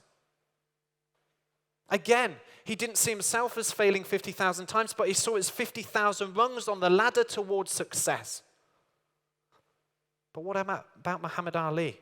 Arguably the greatest boxer ever to have lived. What can he teach us about failure? When he was asked, how does he train for a fight? He said, of course, he does exercise, does sit-ups. How many sit-ups did you do? One reporter asked him. He said he doesn't count the number of sit-ups he does. He counts only after it starts hurting, because that's where he feels the real benefit. So failure is painful, but it's part of the process to success. And success consists of going from failure to failure without the loss of enthusiasm. So why do we fear failure? It's because of this: change. By a show of hands up here, who likes change? Yes? We don't like change. We're human. We love the status quo. We love habituation. I'll give you an example. Everybody cross your fingers for me. Everybody cross your fingers. No, not like that, the other way. It feels weird, right? Everyone's suddenly doing gang signs at me. It's weird. That's a perfect example of how a slightly little change makes us feel uncomfortable. But change is in everything we do. We read a new cookery book and it changes the way we cook. Read a new philosophy book, changes the way we think. And come to a city like Abu Dhabi, changes the way we think, feel, act, and behave about the city. Even our phones. The minute you'll get used to using it one way, it updates, and we have to get used to using it the new way. Let's try an experiment. Everybody stand up. Everybody stand up. Those of you who have fallen asleep, it's now time to wake up, put your books down, and turn to the person next to you and stand back to back. Stand back to back next to the person next to you, back to back. Go in a group of 3 if you're only by yourselves. Go in groups of 3. Turn back to back. Guys, this is the experiment. What I want you to do, without looking at each other, but facing back to back, is change 33 things about your appearance. I'm joking, not 33 things. Change one thing. Change one thing about your appearance, and then turn and face the other person. What did they change? Go ahead, do that now. Change one thing about your appearance. Face the other person. What did they change? What did they change? Okay, turn back around. Turn back around. Turn back around. Turn back around. Face back to back. So, if you were a little bit conservative that first time, I want you to be a bit more outgoing, a bit more gregarious. Please don't do what somebody did last week and take off all of their clothes. But please try and be a little bit more open, be more bold. Change one more thing. Off you go, change one more thing, face the other person. What did they change? What did they change? Okay, everybody sit down. Everybody sit down. Everybody sit down. So, why did I do that? I came up on stage and I said to you, change 33 things about yourself. Everybody's face went white. But then I said, change one thing about yourself. And you had a little bit of fun. And then I said, change one more thing. And those of you who had fun the first time had a little bit more of fun the second time. I could have stayed up here and said, change one more thing, change one more thing, change one more thing. So what does that tell us? We should think when we're making changes of 1 degree of change. Think of our minds or your employees' minds as train tracks.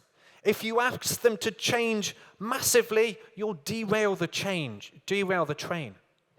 So just change 1 degree at a time. And my top tip for you, never call it a change. We don't like change.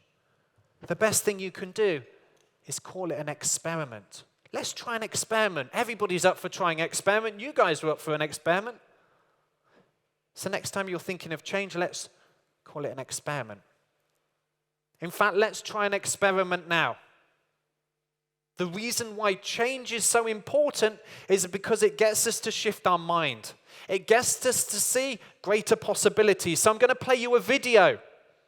There's about 10% of you who may have seen this video before, but what I want you to do is follow the instructions very carefully. It's an awareness test. So everybody, eyes on the screen. And what I want you to do is see how many passes does the team in white make. And if we could have some sound on this, that would be great.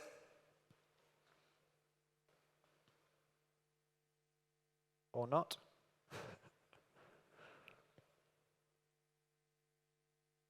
How many passes did the team in white make? 13? 14? The answer is 13, but did you see the moonwalking bear? 10% did. Let's watch it again. He's going to come in from the right-hand side. Those of you who didn't see him, there he is now, in the middle of the screen. We saw him now, right? So change your focus and you'll see the bigger picture. So, before we close, I want to do something a little bit different like that. I did say that I was a mentalist, and I did say that one of my specialties is in influence and persuasion. So I'm going to start off by asking, would anybody like to experience influence and persuasion? Okay, perfect. We've got a few people. The lady in the red headscarf and this lady here. Yes, yourself. Are you both okay with good English? Relatively good English? Yes, and the self here? Let's give them both them. Oh, actually, should we choose one lady and one man? Can we do that? What's your name, sir? Yes, and the lady who's on her way up. Yes, this one here. This is fine. Just this lady here. Yes, up you come. Let's give them both a big round of applause as they make their way up here. Perfect stuff. Quick as you can. If you want to run, feel free. Come. The clock is ticking. Oh, no, we only need one of you. Sorry, we've had a man as well. Let's give a round of applause for escorting the other lady up. Thank you so much. So if you could come and sit on the chair for me. If you back up that way a little bit, come and sit on the chair. Perfect stuff. What's your name? Do you have a slightly shorter name that I can pronounce? What is it? Passam. Okay, amazing. So Passam, I'm going to be giving you a deck of cards in a minute. Are you left or right-handed? Are you left or right-handed? Right-handed. So I'm going to be putting them in your left hand. Put your hand out flat. The other hand. That's your left hand. Put that hand down. No, put it down. Cool. I'm going to put that in your hand like that. You're then going to use the thumb on your right hand and open up the deck and see one card. You will see, not me. You're just going to, with that hand, you're going to take a peek. Okay? But for now, you're going to put both hands on your knees and close your eyes. Keep your eyes closed. For everybody else, I want to show you the cards. Can everybody see the cards? Hopefully we've got a close-up of those. Yes? Have we all got them? Can we see them? Amazing. Your name, sorry? My name's Abdullah. Abdullah. Nice and easy. Thank you. So you're simply going to find a target card. Don't do that. You'll see lots of different cards. You're going to open it up and take a peek and see one card, okay? So just one card. Just one card. Yes? Okay. Have you got a card? Yeah. Perfect. Commit that to memory. And what I want you to do is in nice big handwriting. No, you stay over here. Nice big handwriting. You're going to write it big on there. I can see. Maybe this way is good. I like that. Perfect. From along there. I can see. Shh. Don't say it. Yes? Yeah, it's fine, if that's what you saw. Oh, so you remember? Did you want to try again? Thank you for helping out. Let's try again. So try again. Go for the suit this time. You've got one? Yes? Yes, don't say anything. Okay. Abdullah, your handwriting is enormous. Thank you so much. But you'd agree it's that. Can everyone see? Yes? Let's give Abdullah a massive clap for helping out. Abdullah, your job is done. Thank you so much. So, we've all got this, yes. This is the part which is the important part. So, keeping your eyes closed, I am going to give you a deck of cards. I do want to show everybody else that deck of cards again. Hopefully we'll get a close-up of those. Can we all see the cards? Yes, at the back as well?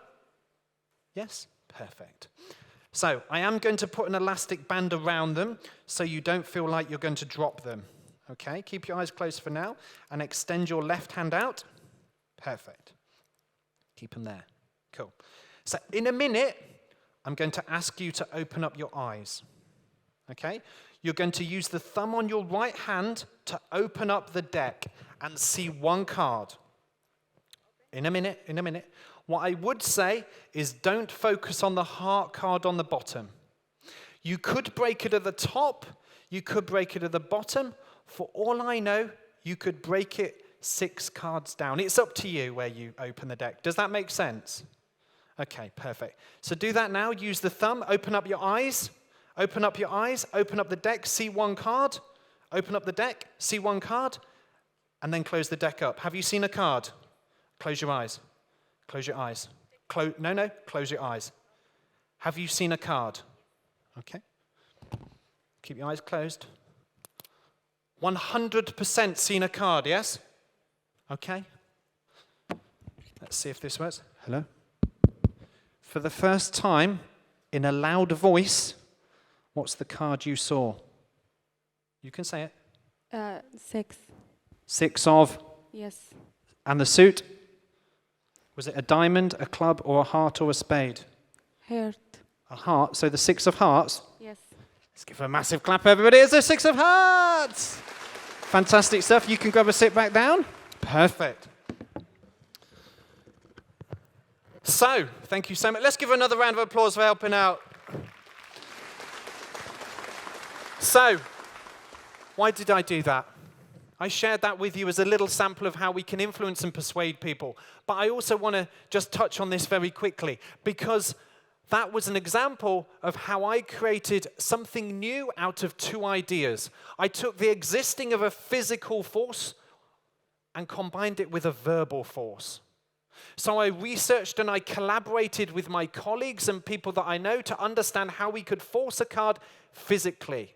I then spoke to linguistics. I spoke to NLP practitioners. I traveled the world to find people who could help me linguistically influence somebody to force a card or a word.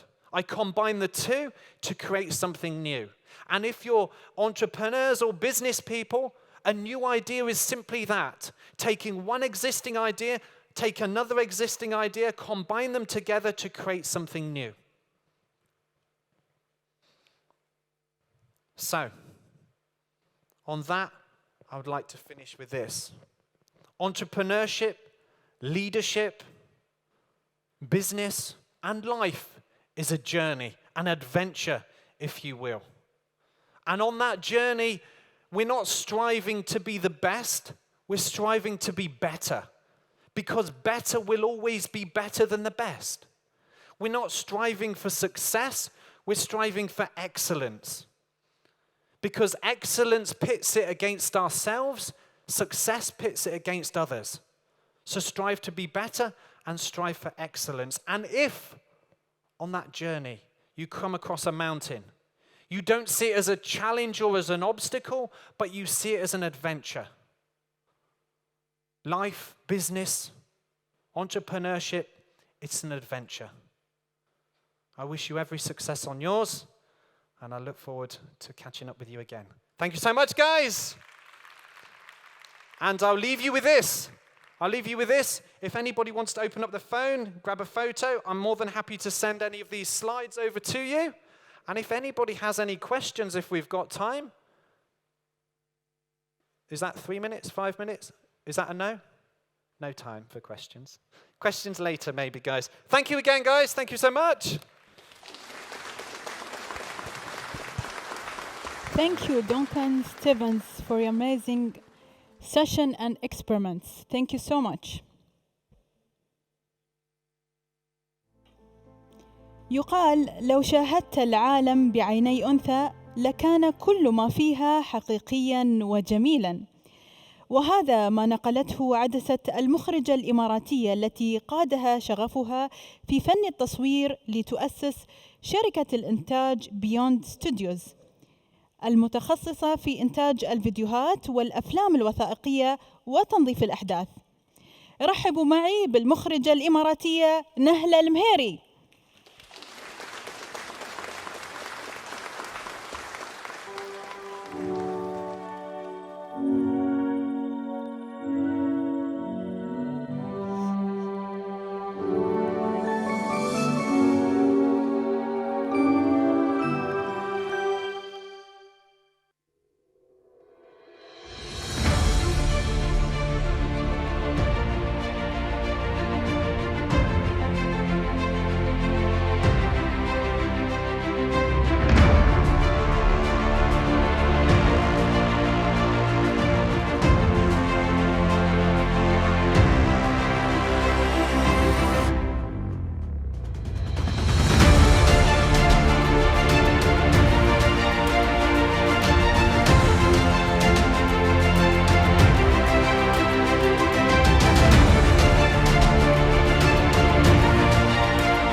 السلام عليكم ورحمة الله وبركاته. طبعا أتشرف أني أكون اليوم هنا موجودة معاكم. مثل ما يقولون إن شاء الله يكون ختامه مسك اليوم. سعيدة بهذه التجربة. الحين بنقلكم لأجواء شوي مختلفة بعيدة عن كل السيشنز اللي مرت، كلها كانت في البزنس والمال وفي التكنولوجي. فإحنا شوي الحين بندخل في شوي المجال الإبداعي ومجال الفني ومجال الإخراج، يعني مجال السينمائي بالتحديد. طبعاً أنا وايد أنسأل، ويعني في كل المقابلات التلفزيونية اللي أحضرها، وتو حتى سألوني برا قالوا لي نهلة شو الفيلم اللي تحلمين تخرجينه، أو منو الشخصية اللي أنت عندك حلم أن أنت تخرجين لهذه الشخصية. طبعاً أنا عندي 3 سيناريوهات اليوم قررت أني أنا أحدد فيها المحاضرة مالتي اليوم وأتكلم فيها. هذه السيناريوهات أنا وزعتها على 3 أشياء، وهي هذه تقريباً الأفلام اللي أنا أتمنى أني أخرجها، وأتمنى أني أتناول هذه الشخصيات بعد في أعمالي. حلم يعني بالنسبة لي. السيناريو الأول طبعاً يتكلم عن نهلة الطفلة في بداية الثمانينات تقريباً في منطقة جميرة، أم سقيم بالتحديد. تخيلوا معاي أنتم هذا المشهد. إحنا دائماً المخرجين يكون عندنا المشهد أو المشاهد والسيناريو تكون مكتوبة في أوراق، بعدين تي عندنا شغلة إن نحن ننفذها فعلياً مع ممثلين، مع لوكيشن، مع مواقع، مع إنتاج كامل، فريق كامل متكامل.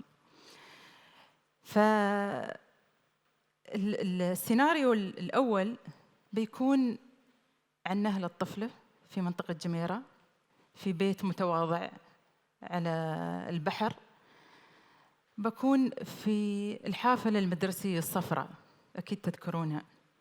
راجع البيت الظهر، تستقبلني أمي كعادتها، تعرف الموعد المحدد لعودتي للبيت، تستقبلني وتشوف بعد زميلاتي وصديقاتي والمشرفة، تسلم عليهم، وبسرعة بسرعة أستعجل أنا عشان أتغدى، أتناول الغداء مع أهلي. وبعدين نظراتي على هذا الصندوق الكبير اللي موجود عندنا في ركن في المنزل. هذا الصندوق مثل ما قلت لكم يعني هو كشكله كبير، مربع كذي وكبير، وصناعة يابانية أيضاً مثل ما أتذكر. فوايد كان يعني أنا كطفلة صغيرة وايد كان يعني يستفزني، وايد كان يخليني أسأل أسئلة إن شو هذا الشيء بالضبط، اللي حتى لما نحن نزور أهلنا أشوفه عندهم بعد في الصالة، أشوفه عندهم في الميلس. بعدين عرفت إن هذا اسمه تلفزيون. هذا جهاز يوجد في كل بيت الحمد لله. يعني هذيك الأيام توفر الخير لكل الناس، والحمد لله استطاعت أن توفر التلفزيونات عنده في البيت. بصراحة أنا وايد انعجبت بهذا الجهاز من يوم أنا طفلة صغيرة، انعجبت فيه وبديت أسأل أسئلة دائماً. إن بالتحديد الساعة 4 العصر كانت هاي الفقرة المناسبة للجميع أعتقد، اللي هي فقرة الكرتون، كرتون الطيبين، البرامج، بعدين تي المسلسلات، بعدين تي المسرحيات. فهذا الجهاز قام ينقلني لعالم ثاني، قام يعني يطرح أسئلة في مخي دائما، إن هذيل منو اللي في التلفزيون؟ كيف دخلوا في التلفزيون عندنا في بيتنا؟ كيف؟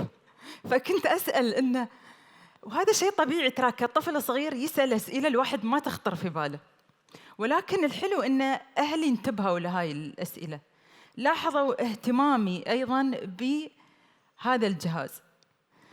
حتى عندي صوري وأنا صغيرة وين بتصور واقفة عند التلفزيون أو بتصور قبضة التليفون أو بالجرايد. فكل وسائل الكوميونيكيشن كنت يعني معاي في الصورة، كانت معاي في كل شيء. فأذكر كنت حتى أسأل إن هذه الشخصية اسمها يختلف عن هذه الشخصية، وهذه لونها غير، شكلها غير. ف يعني هذا الجهاز مؤثر، يجعلك تعيش في عالم مختلف، يجعلك تتفاعل معه. احنا نشوف في اشياء ما تعودنا عليها في بيئتنا، فاثار فضولي.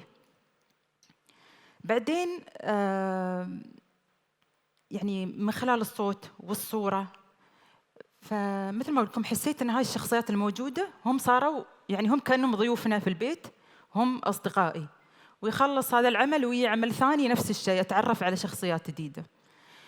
فبعدين الشيء الحلو اللي كان تأثيره في التلفزيون علي إنه نقلني لمدن ولمعالم مو موجودة كانت عندنا في الإمارات، مو موجودة عندنا، شيء جديد أنا أشوف، شيء أتعرف عليه، شيء جديد.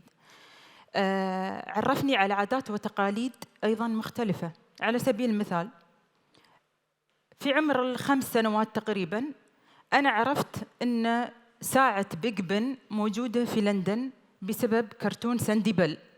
إذا حد شافه ويحضره شافه.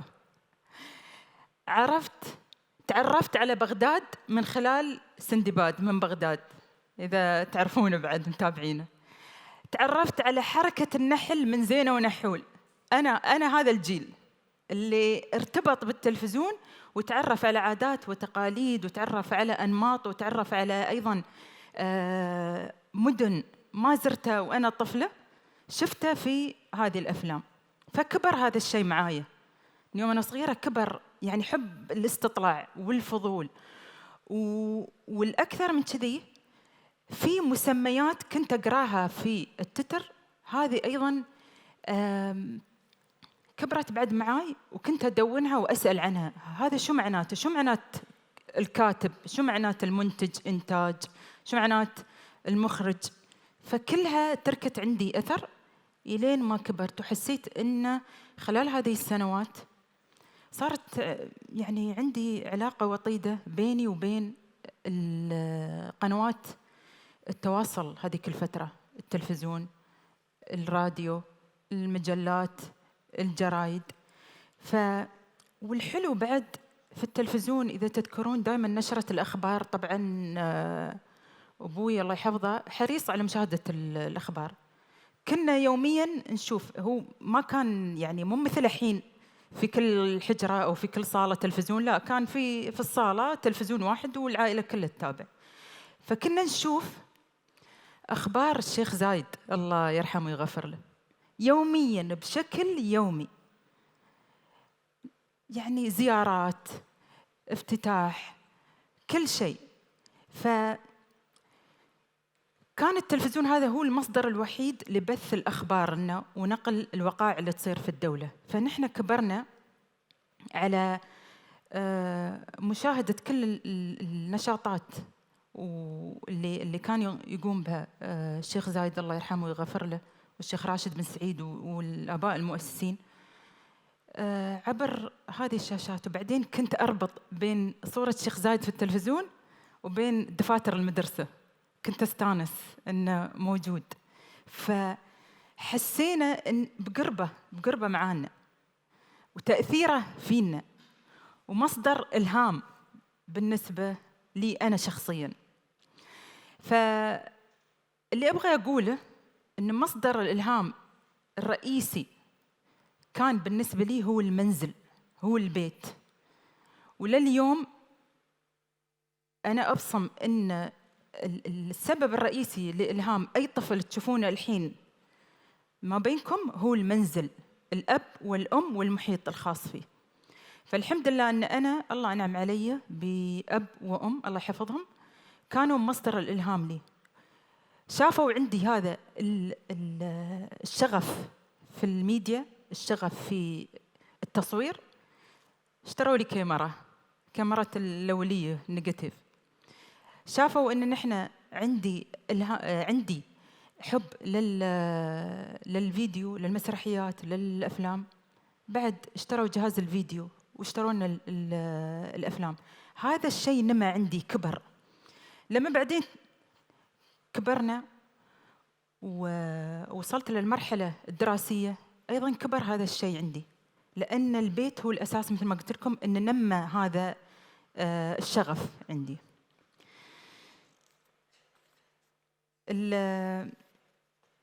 مثل ما ذكرت عن الوالد المغفور له الشيخ زايد الله يرحمه ويغفر له، طبعا هو اسم الشيخ زايد ارتبط معنا جميعا، مو بس مع أهله، ارتبط معنا بكل مراحل العمر الحمد لله، ولا زال لليوم.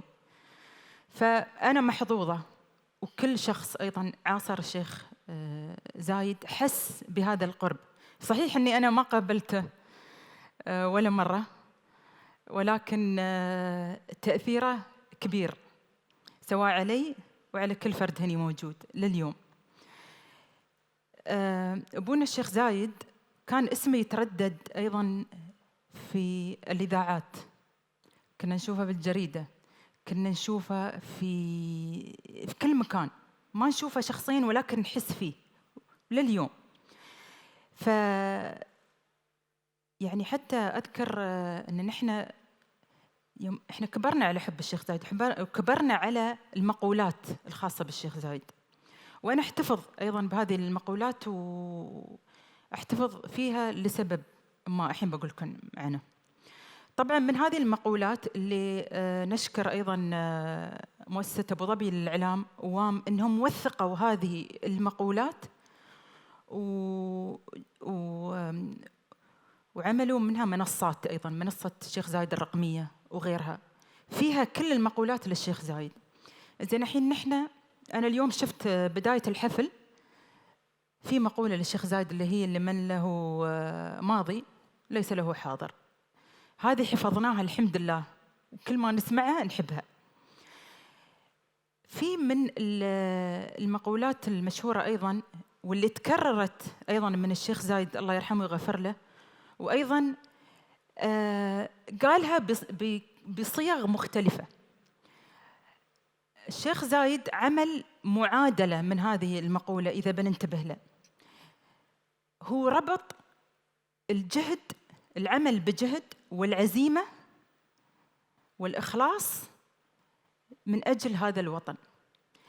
ما تكلم عن المادة. إذا بترجعون لمقولاته كان يصر على موضوع العزيمة، الشخص تكون عنده عزيمة ويعمل بجهد وبإخلاص، وبعدين جهوده بتثمر. وهذا إحنا اللي اليوم نشوفه في دولة الإمارات. هذه إحنا ما ننظر للمادة قبل الجهد والعزيمة، ننظر للنتيجة، إحنا وين سايرين. فهذه المعادلة أنا صارت بالنسبة لي مثل منهج حياة، صارت مثل قاعدة عندي، طبقتها في شغلي، طبقتها في دراستي كلها.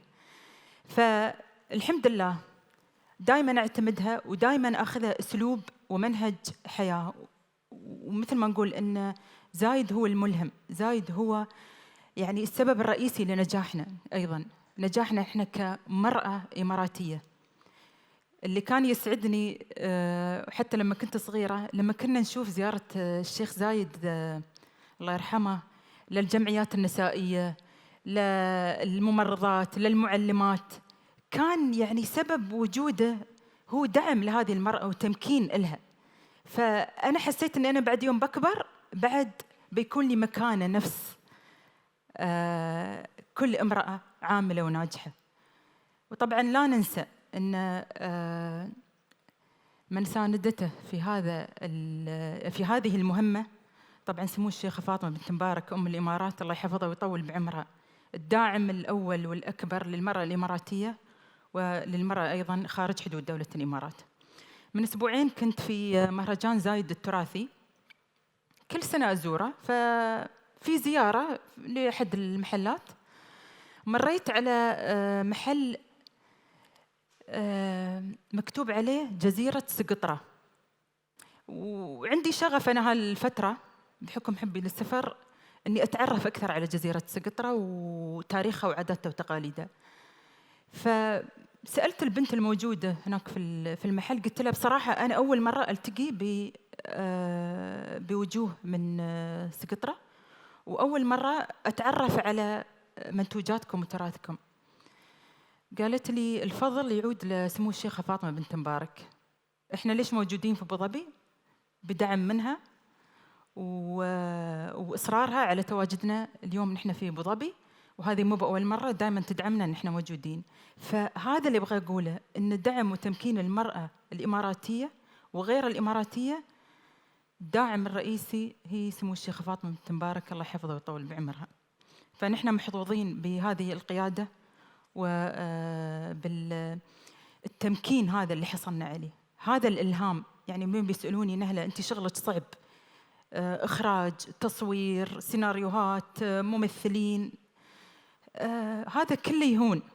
إحنا لما نفكر في اسم دولة الإمارات وموقع دولة الإمارات ووين وصلنا نحن، كل هذا يهون ما دام في عزيمة وإصرار وشغف وتحديات. فهذا الشيء يشعرنا بسعادة. فمن الأشياء أيضاً المهمة، من الأشياء الثمينة اللي نحن لازم نقدرها ونشكر ربنا عليها، إن دولة الإمارات وفرت لنا جميع التخصصات في الجامعات سواء كانت حكومية ولا خاصة.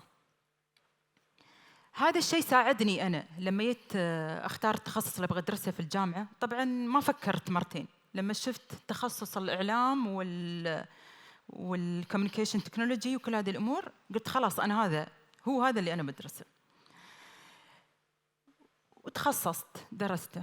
في البداية طبعاً بتسألوني شو التحديات، دائماً يسألوني شو واجهتك نهلة، شو التحديات اللي واجهتك.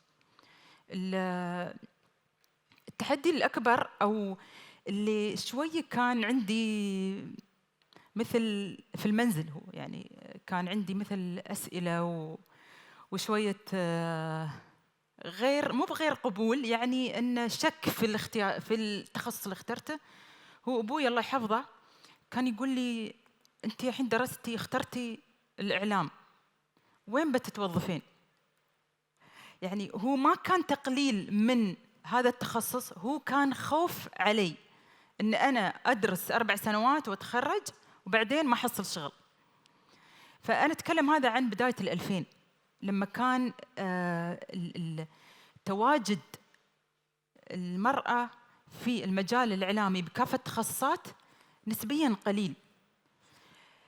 وما كانت، يعني أنا أعترف أن ما كانت حتى كل العوائل تشجع، لأن أنا كثير أيضاً من البنات اللي درسوا معايا بس توظفوا انتقلوا لإدارات مختلفة بعيدة كلياً عن الإعلام. أنا أصريت على التخصص، قلت له أبوي أنا أحب هذا المجال، ما أشوف نفسي في مجال ثاني. قال لي زين كملي. كملت، تخرجت الحمد لله وخلصت. بعدين رد سألني وين بتتوظفين؟ منو بيوظفك؟ رد يسألني هذه الأسئلة. ما تركت لنفسي أي شيء يحبطني أو يكسر من عزيمتي. الحمد لله حصلت على مثل فترة تدريب في أحد المؤسسات الإعلامية في دبي، ودخلت وايد كنت متحمسة. دخلت هذه المؤسسة وبعدين أول يوم ثاني يوم وصلت لرابع يوم ما حد كلمني. هم حطوني اختاروا حطوني في قسم وهو من الأقسام المتخصصة يعني في المونتاج والإخراج وهذا والجرافيكس، وبس هدوني. زين حد يسمعني، حد يكلمني، حد يشوف أنا وين ميولي، ما حد كلمني. فقررت أني أترك هذا المجال. تركت هذه المؤسسة وهذا التدريب وانتقلت لقطاع خاص. طبعاً إذا بتكلم عن 2001-2002 قطاع خاص كان بعده مو محبب من يعني الموظفين، يعني هم بحثاً عن أولاً الراتب، بحثاً عن الأمان الوظيفي هذه كل فترة. فأنا قررت أني أتدرب في قطاع خاص، وبعدين الحمد لله جتني وظيفة ضحيت فيها بنصف الراتب، وضحيت فيها بالأمان الوظيفي، وضحيت فيها بوايد أشياء، ولكن اللي حصلته هو التدريب المهني الصح مع الناس المتخصصين في مجال الإنتاج والإخراج. تعلمت أشياء ما تعلمتها أنا في الجامعة أبداً. يعني من أول يوم دخلوني موقع تصوير، من أول يوم شلينا الكاميرا وكل شيء. فكل هذه تحديات يعني إحنا واجهناها سواء أنا ولا غيري، ولكن الحمد لله يعني قدرنا إن إحنا نستغل الفرص في تعلم كل شيء يهمنا في هذا المجال. يعني في أمور أنا أنظر لها لبعدين، أنا كيف بتعلم، كيف بطور من نفسي. بعدين طبعا حسيت أني أنا لازم أيضا ما أقدر أتم على نفس الروتين، لازم أنتقل أيضا لمراحل مختلفة. فبديت أخذ كورسز، سواء كانت هذه الورش في دولة الإمارات ولا خارج دولة الإمارات. ما أقدر أقول لكم إن كل فترة كنت أكبر فيها كنت أطمع للمزيد، أبى أسوي يعني أخرج أشياء وايد. بعدين لما كل ما كنت وأقدم أفكار، وكانت يعني ميزانيات شوية أكبر من المرصودة لبعض الدوائر، كانوا يقولوا لي إن هاي الميزانية أو هاي الفكرة ما نقدر بعدين. فبديت شوية أحس بإحباط. طبعا بعد ما كملت 5 سنوات 6 سنوات يعني في المجال، بديت أحس بإحباط، وفكرت بصراحة لوهلة إني أترك هذا المجال، أترك خلاص. يعني حسيت إنه ما في تشجيع من المحيط. ولكن في لحظة الحمد لله يعني يت من الله أن وصلني إيميل بترشيحي لدورة هو عبارة عن كورس مكثف في السينما في الولايات المتحدة الأمريكية. وفي نفس الوقت يتني مثل رسالة أيضاً بتأسيس شركة، لو صغيرة لو مكتب صغير، وإحنا يعني الأمور سهلة إن شاء الله في دبي. طبعاً هذيك الفترة كان في عنا طفرة ما شاء الله، اللي ساعدها أيضاً يعني الشيء من الأسباب اللي خلتني أتراجع عن تركي لهذا المجال هي الطفرة اللي صارت في دبي. افتتاح مدينة دبي للاستديوهات، افتتاح مدينة دبي للإعلام، الاستديوهات الخاصة اللي فتحت. فهالشيء شوية يعني أنعش الحركة الإعلامية والحركة السينمائية، وطلع عنا مهرجان دبي السينمائي. فقلت خلني أخذ هذه الدورة، وصرت أمريكا ودرست في 4 ولايات، ومن بعدها رجعت دبي، وتذكرت هذه الرسالة اللي جتني عشان تأسيس شركة، وكانوا في عندي زملاء أيضاً فتحوا، وأنا سايرة أفتح وجايبة أوراقي، الأوراق صورة الجواز، ورقة من البنك، هاي الإجراءات العادية. فرحت وأنا أعطيهم الأوراق وجالسة على الكرسي وبخلص، أعطوني الرخصة جاهزة، وأعطوني مفتاح المكتب. وكان والله المكتب 2 يعني من كبره. قالوا لي هاي الرخصة معفية من الأجور، وهذا المكتب أيضاً عندك سنة من دون ما تدفعين أجار. يعني شو أكثر من شيء نحن نبغى كدعم. أنا طبعاً صدمت وقتها وفرحت بنفس الوقت، ولكن هذا تشجيع وهذه الرسالة إن نحن ما نتهاون وما نترك أحلامنا. بصراحة يعني هذيك الفترة أيضاً دبي هي كانت مصدر إلهام لي، إن وين ما نصد لا ما في مجال للتراجع. هني في دولة الإمارات ما في مجال للتراجع لأي خطوة نحن نخطيها.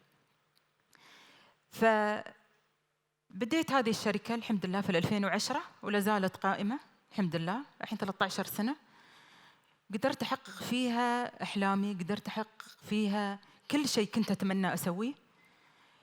تعاملت مع الحمد لله الوزارات والدوائر الحكومية والدوائر الخاصة، وأسست فيها كثير، وأنتجت فيها كثير من الأعمال الحمد لله. فهذا الشيء بعد من بعدها طبعا يتني أعمال كثيرة، وهذه الأعمال الفنية كانت يعني شو أبغي أكثر من أنها تحمل اسم، يعني من أشعار الشيخ زايد الله يرحمه، من أشعار صاحب سمو الشيخ محمد بن راشد، من أشعار سمو الشيخ حمدان بن محمد، بأعمال يعني متتالية ورا بعض. فهذا بحد ذاته تشجيع لي، هذا بحد ذاته ثقة القيادة فيه. فالحمد لله أن نحن في دولة تثمن وتعرف الشخص الناجح والشخص اللي المبدع، تعرف الشخص النشيط والمجتهد. الحمد لله يعني حتى انتقلت من بعدها لمراحل متعددة من الإخراج والإنتاج، وكان آخرها طبعا يعني طبعا دخلت مجال إخراج المسلسلات رغم التحديات، تقديم ورش أيضا في المجال السينمائي، كثير دخلت أيضا تم اختياري أيضا أني أحكم في بعض المهرجانات السينمائية داخل الدولة وخارجها. وآخرها طبعا العمل أو الدور اللي أعتز فيه أنا هو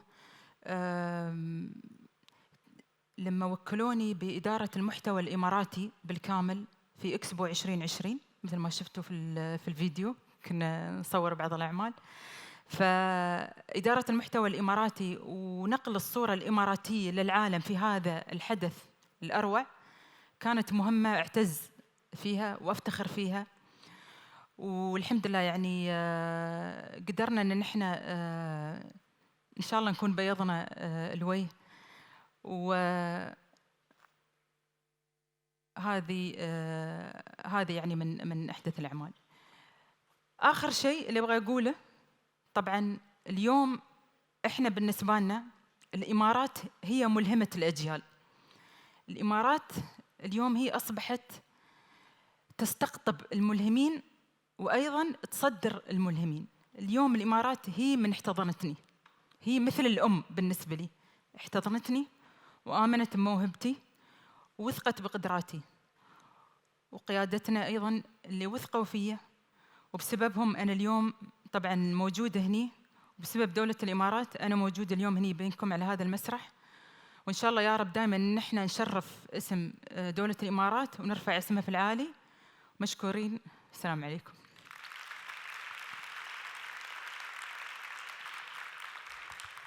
شكراً. في أسئلة ولا طولنا عليكم؟ تفضل.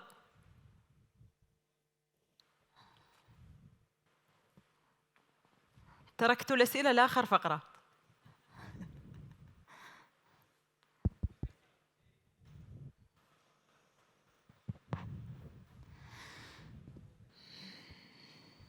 السلام عليكم. مجدي الشربيني، مؤلف ومنتج.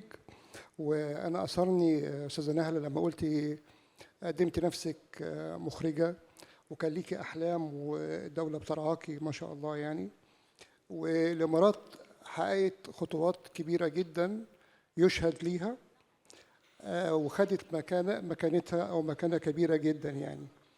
ولكن كمخرجة متخصصة بسألك، ده يعني المكانة دي لغاية دلوقتي مش متواجدة دراميا ولا سينمائيا، مع ان زي ما سمعت منك دلوقتي مكتب ما شاء الله كبير وإنتاج متوفر وحاجات زي كده.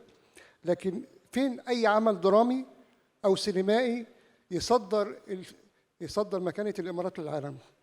الناس والملهمين بيجوا هنا بيروحوا في ما شاء الله كل حاجة واضحة جدا قدام الأعين، لكن فين ده دراميا؟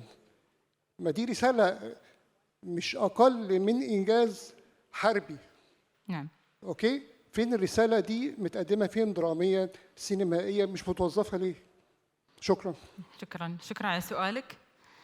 اللي أبغى أقول لك إن اليوم نحن في دولة الإمارات الحمد لله عندنا نشاط درامي وعندنا نشاط سينمائي، ولكن بنسبة قليلة إذا قارناه بالدول الأخرى. اليوم نحن أنا معاك أتفق أن الإنتاج الدرامي نشوفه فقط في رمضان اللي هو شهر واحد من السنة، وهذا نسبياً معروف قليل. أنا معاك إن نحن نتفق إن ضروري جداً إن نحن نصدر صورة دولة الإمارات والبيوت الإماراتية بطريقة صحيحة عبر الدراما وعبر التلفزيون، مو بس ترى الدراما والسينما، حتى في الأفلام التوعوية اللي نشوفها. اليوم نحن لازم نحسن اختيار الممثلين، نحسن اختيار الحوار اللي ينزل في هذه الأفلام، نحسن اختيار أيضاً سيناريو كامل، إن هل هو يمثلنا، هل هو يعكس بيئتنا وبيوتنا وصورتنا. إحنا لا، هذه الأمور لازم ننتبه لها. أنا معك أن الإنتاج نسبياً قليل ولكنه متواجد، نكون متواجدين أحسن ما نكون غير متواجدين. يعني حتى في عندنا أفلام سينمائية، والحمد لله أنا شاركت في أفلام سينمائية، الحمد لله شاركنا في مهرجانات عالمية كبيرة وحزنا عليها جوائز.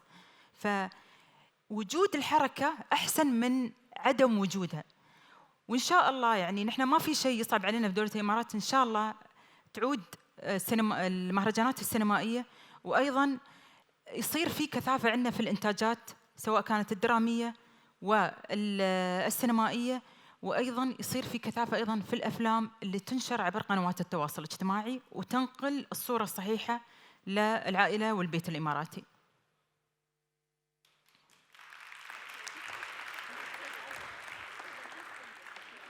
شكراً. شكراً أستاذ.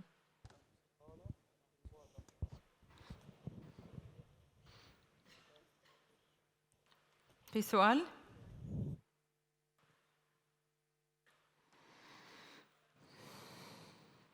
في سؤال هني.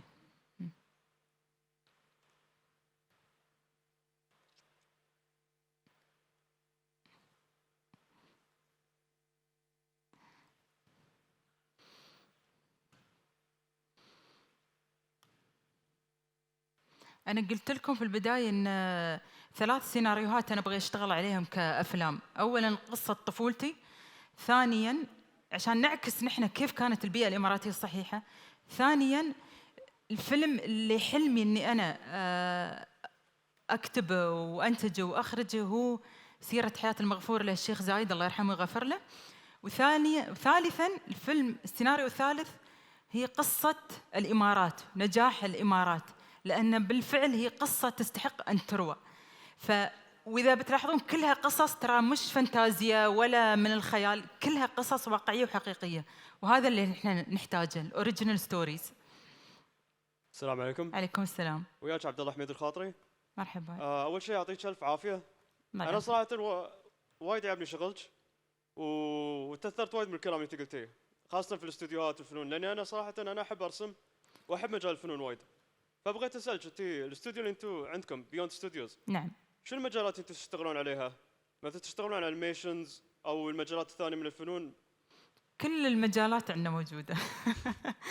مشكور أخوي. وطبعاً بيوند ستوديوز هذا كان حلم بالنسبة لي، وفي هني شخص على فكرة هو من الناس اللي في البداية كان معاصرني وقت تأسيس بيوند ستوديوز، اللي هو عمر البسعيدي، اللي كان متحدث بعد اليوم. طبعاً عمر، أنا عندي تاج لاين للشركة هو where imaginations have no boundaries، يعني ما في حدود للإبداع عندنا.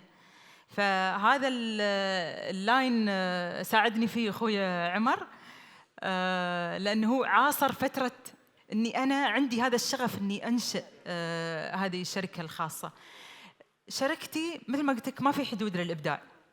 اليوم إحنا اللي تعلمناه من المجال الخاص والعمل في القطاع الخاص هو أن نحن نحتك في المتخصصين الخبراء، نصنع مثل ما نقول النتورك هذا الكبير بين التقنيين الفنيين خارج الدولة، نسافر خارج الدولة للاستديوهات عشان نحن أيضاً ننقل هذه الخبرات عندنا في دولة الإمارات.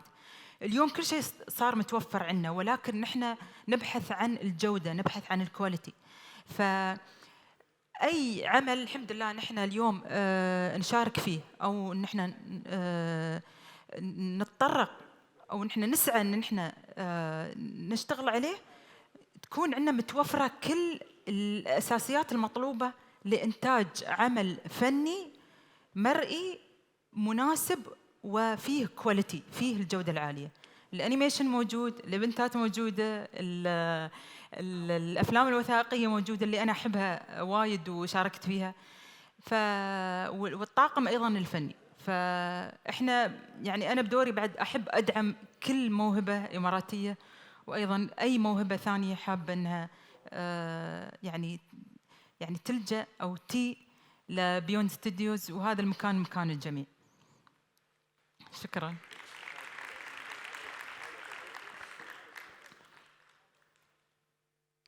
في سؤال ثاني؟ لا بس ها كان السؤال. شكرا. يعطيك العافيه. الله ما يعافيك. شاء الله عندنا في الامارات عندنا مجتمع الرسامين والفنانين وايد ترى. نعم. ومجتمع صغير وكل حد اسمه محتك ويا بعض. وكل حد مجتمع. نحن نفتخر فيكم كلكم. ان شاء الله. الله يحفظك. يعطيك العافيه. شكرا. في بعد ورا. شكل المجال السينمائي والفني محبب عند الجميع. عاد اسمحي لنا اخذنا من الوقت. لا بالعكس. وياك عبد الله الهناي. مرحبا هلا اخوي عبد الله. عندي سؤالين.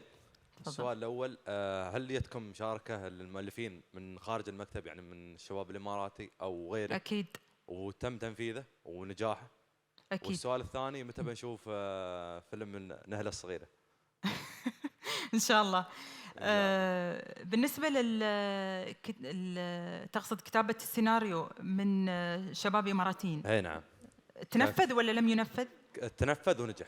تنفذ. أنا عندي فيلم كان نفذناه لإمارة راس الخيمة. كان طبعا أنا وكلت المهمة كلها لشابة إماراتية موهوبة. قلت لها لازم يكون كتابتك أنت وإخراجك أنت. فكانت هي كل شوية تستشيرني أنا، لأن شايفة شغلها، فكانت عندي ثقة، يعني كنت واثقة فيها ثقة تماماً بالشغل اللي هي بتنتجه. فحلو إن نحن بعد اليوم دورنا إن نحن أيضاً نعطي مجال للشباب الإماراتيين الموهوبين اللي حابين إنهم يخطون خطوات في هذا المجال. فطبعا هي كتبت الفيلم وهي نفذته بالكامل، وانعرض امام صاحب السمو الحاكم، واشاد فيه كثير. يعني في افلام ثانيه، في افكار ثانيه. طبعا نحن نشتغل على الافلام السوشيال ميديا. اترك ايضا المجال لكتاب اماراتيين موهوبين اللي حاب يشارك. طبعا مثل ما تقول يعني دوري معاهم يكون مثل المنتورشيب. يعني تقريبا استشاره تكون أكثر دوري يكون معاهم. ما أحب يعني إني أكون معاهم كمستشار، أحب أكون معاهم نحن نكون كعائلة. هذا مجال إبداعي. كجزء منهم يعني. مجال إبداعي حلو إن نحن كنا نتناقش على نفس الطاولة على الفكرة، على المنتج النهائي كيف بيطلع، على الصورة اللي إحنا كيف حابين وحريصين على أنها تطلع. فبالعكس المجال مفتوح للجميع، اشتغل معاهم. وعشان نهله الصغيرة، نهله الصغيرة إن شاء الله بنشتغل عليه، بنوثق كل لحظة في إن شاء الله من هذه اللحظات الجميلة اللي عشناها ونحن صغار ودائما نسمعها، أيام الطيبين والطيبين. ففي تفاصيل، يعني أنا وايد أحب التفاصيل، فهاي التفاصيل أتمنى أني أنا أنقلها بحرفية، اللي يشوفها يتذكر هذيك الأيام صح إن شاء الله. شكرا على الوضع. شكرا أخوي، شكرا.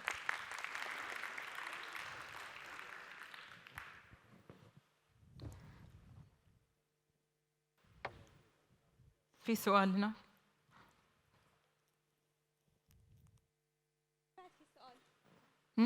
ها هني؟ اي اوكي. في البداية شكرا على كل الجهود اللي سويتيها، وياك فاطمة الكربي. بما انك تمكنتي وصرتي يعني مثال للمرأة الإماراتية الملهمة واللي نجحتي هالنجاح، في سؤال اعتقد بتكون جوابه يعني كلمة واحدة. شو المهارة اللي استخدمتيها عشان تواجهين المنافسين؟ المهارة اللي استخدمتها كلمة واحدة تبين؟ عشان ما نطول عليهم بس.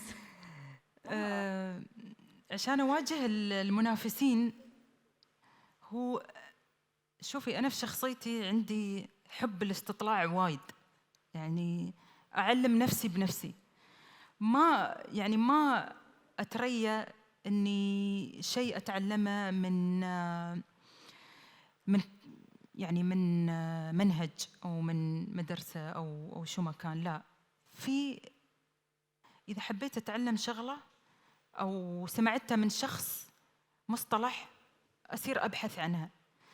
فهاي السيلف إديوكيشن يسمونها، لما يكون الشخص يعني يعلم نفسه، يثقف نفسه، قراءة، حب الاستطلاع، هذه بتعطيني مجال لأني ممكن أتعلم أشياء. طبعاً المجال التنافسي نحن كنا نحبه عشان نستمر في عملنا، فحب الاستطلاع هذا يخليني أطلع مثلاً على أحدث التقنيات في مجالي، مجال الإخراج، أحدث الأساليب اللي توفرت اليوم إنه في مجال الإبداعي، في الأنيميشن، في الجرافيكس، شو ما كان، أحدث التقنيات اللي توفرت في مجال الصوت والصورة. فكنت قبل أستحي إني أسأل عشان ما يقولون إنه ما تعرف، فصرت أتعلم بروحي عشان أعرف وما أستحي من السؤال. يعني أسأل هذا شو، هذا كيف يستخدمونه، هذا شو بيفيدني إذا استخدمته. فهذه الأشياء ضرورية لكل شخص، إن لا تكتمين السؤال عندك، قولي، اسألي، عشان أنت بالنهاية أنت مستفيدة. يعطيك العافية وما قصرتي. شكرا. خلاص، شكرا لكم، شكرا على أسئلتكم، وأتمنى لكم يوم سعيد. شكرا. شكرا للمخرجة الإماراتية نهلة المهيري على الأحاديث والقصص الجميلة. شكرا لك على مشاركتك لنا هذه القصص الشخصية والطموحات الكبيرة التي تحققت في حياتك. شكرا. بعد أن شاهدنا رحلة إبداع نهلة في السينما، ننتقل لنستعرض فيديو قصير عن الفنان ناثانيال على منصة زايد الملهم. My dreams, they inspire me to achieve big things in life. My name is Nathaniel Alapide. I have been living here in the UAE for about 18 years, and what I do is I'm a sand artist. What I do is I create large murals on the beach or in the desert. What motivates me and inspires me in life are the relationships that I have with the people around me and the relationship that I have within the community that I live in. Well, the sand art, I started making it when I made a tribute for my grandmother. So I did this massive tree on the beach at Jumeirah. So every time I'm off or whenever I have time, I would go to the beach and create something.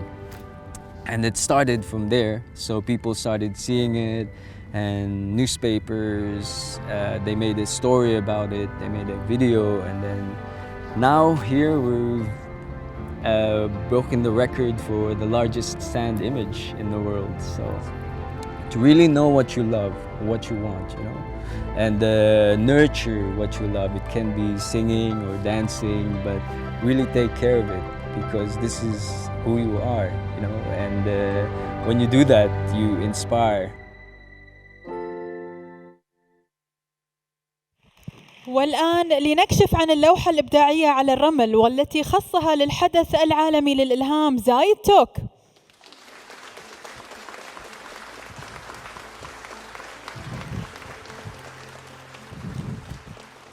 Thank you ناثانيال, amazing job.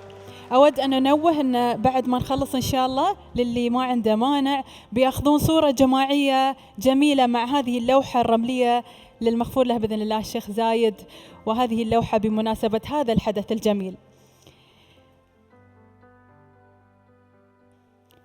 في الختام نقول تحقيق أحلامنا ليس بالمستحيل، فقط بالإلهام والإصرار والثقة بالنفس سنغدو قادرين على جعل الحلم حقيقة وكتابة قصة نجاحنا الملهمة في هذه الحياة. فعلى أمل أن يغدو كل حلم حقيقة.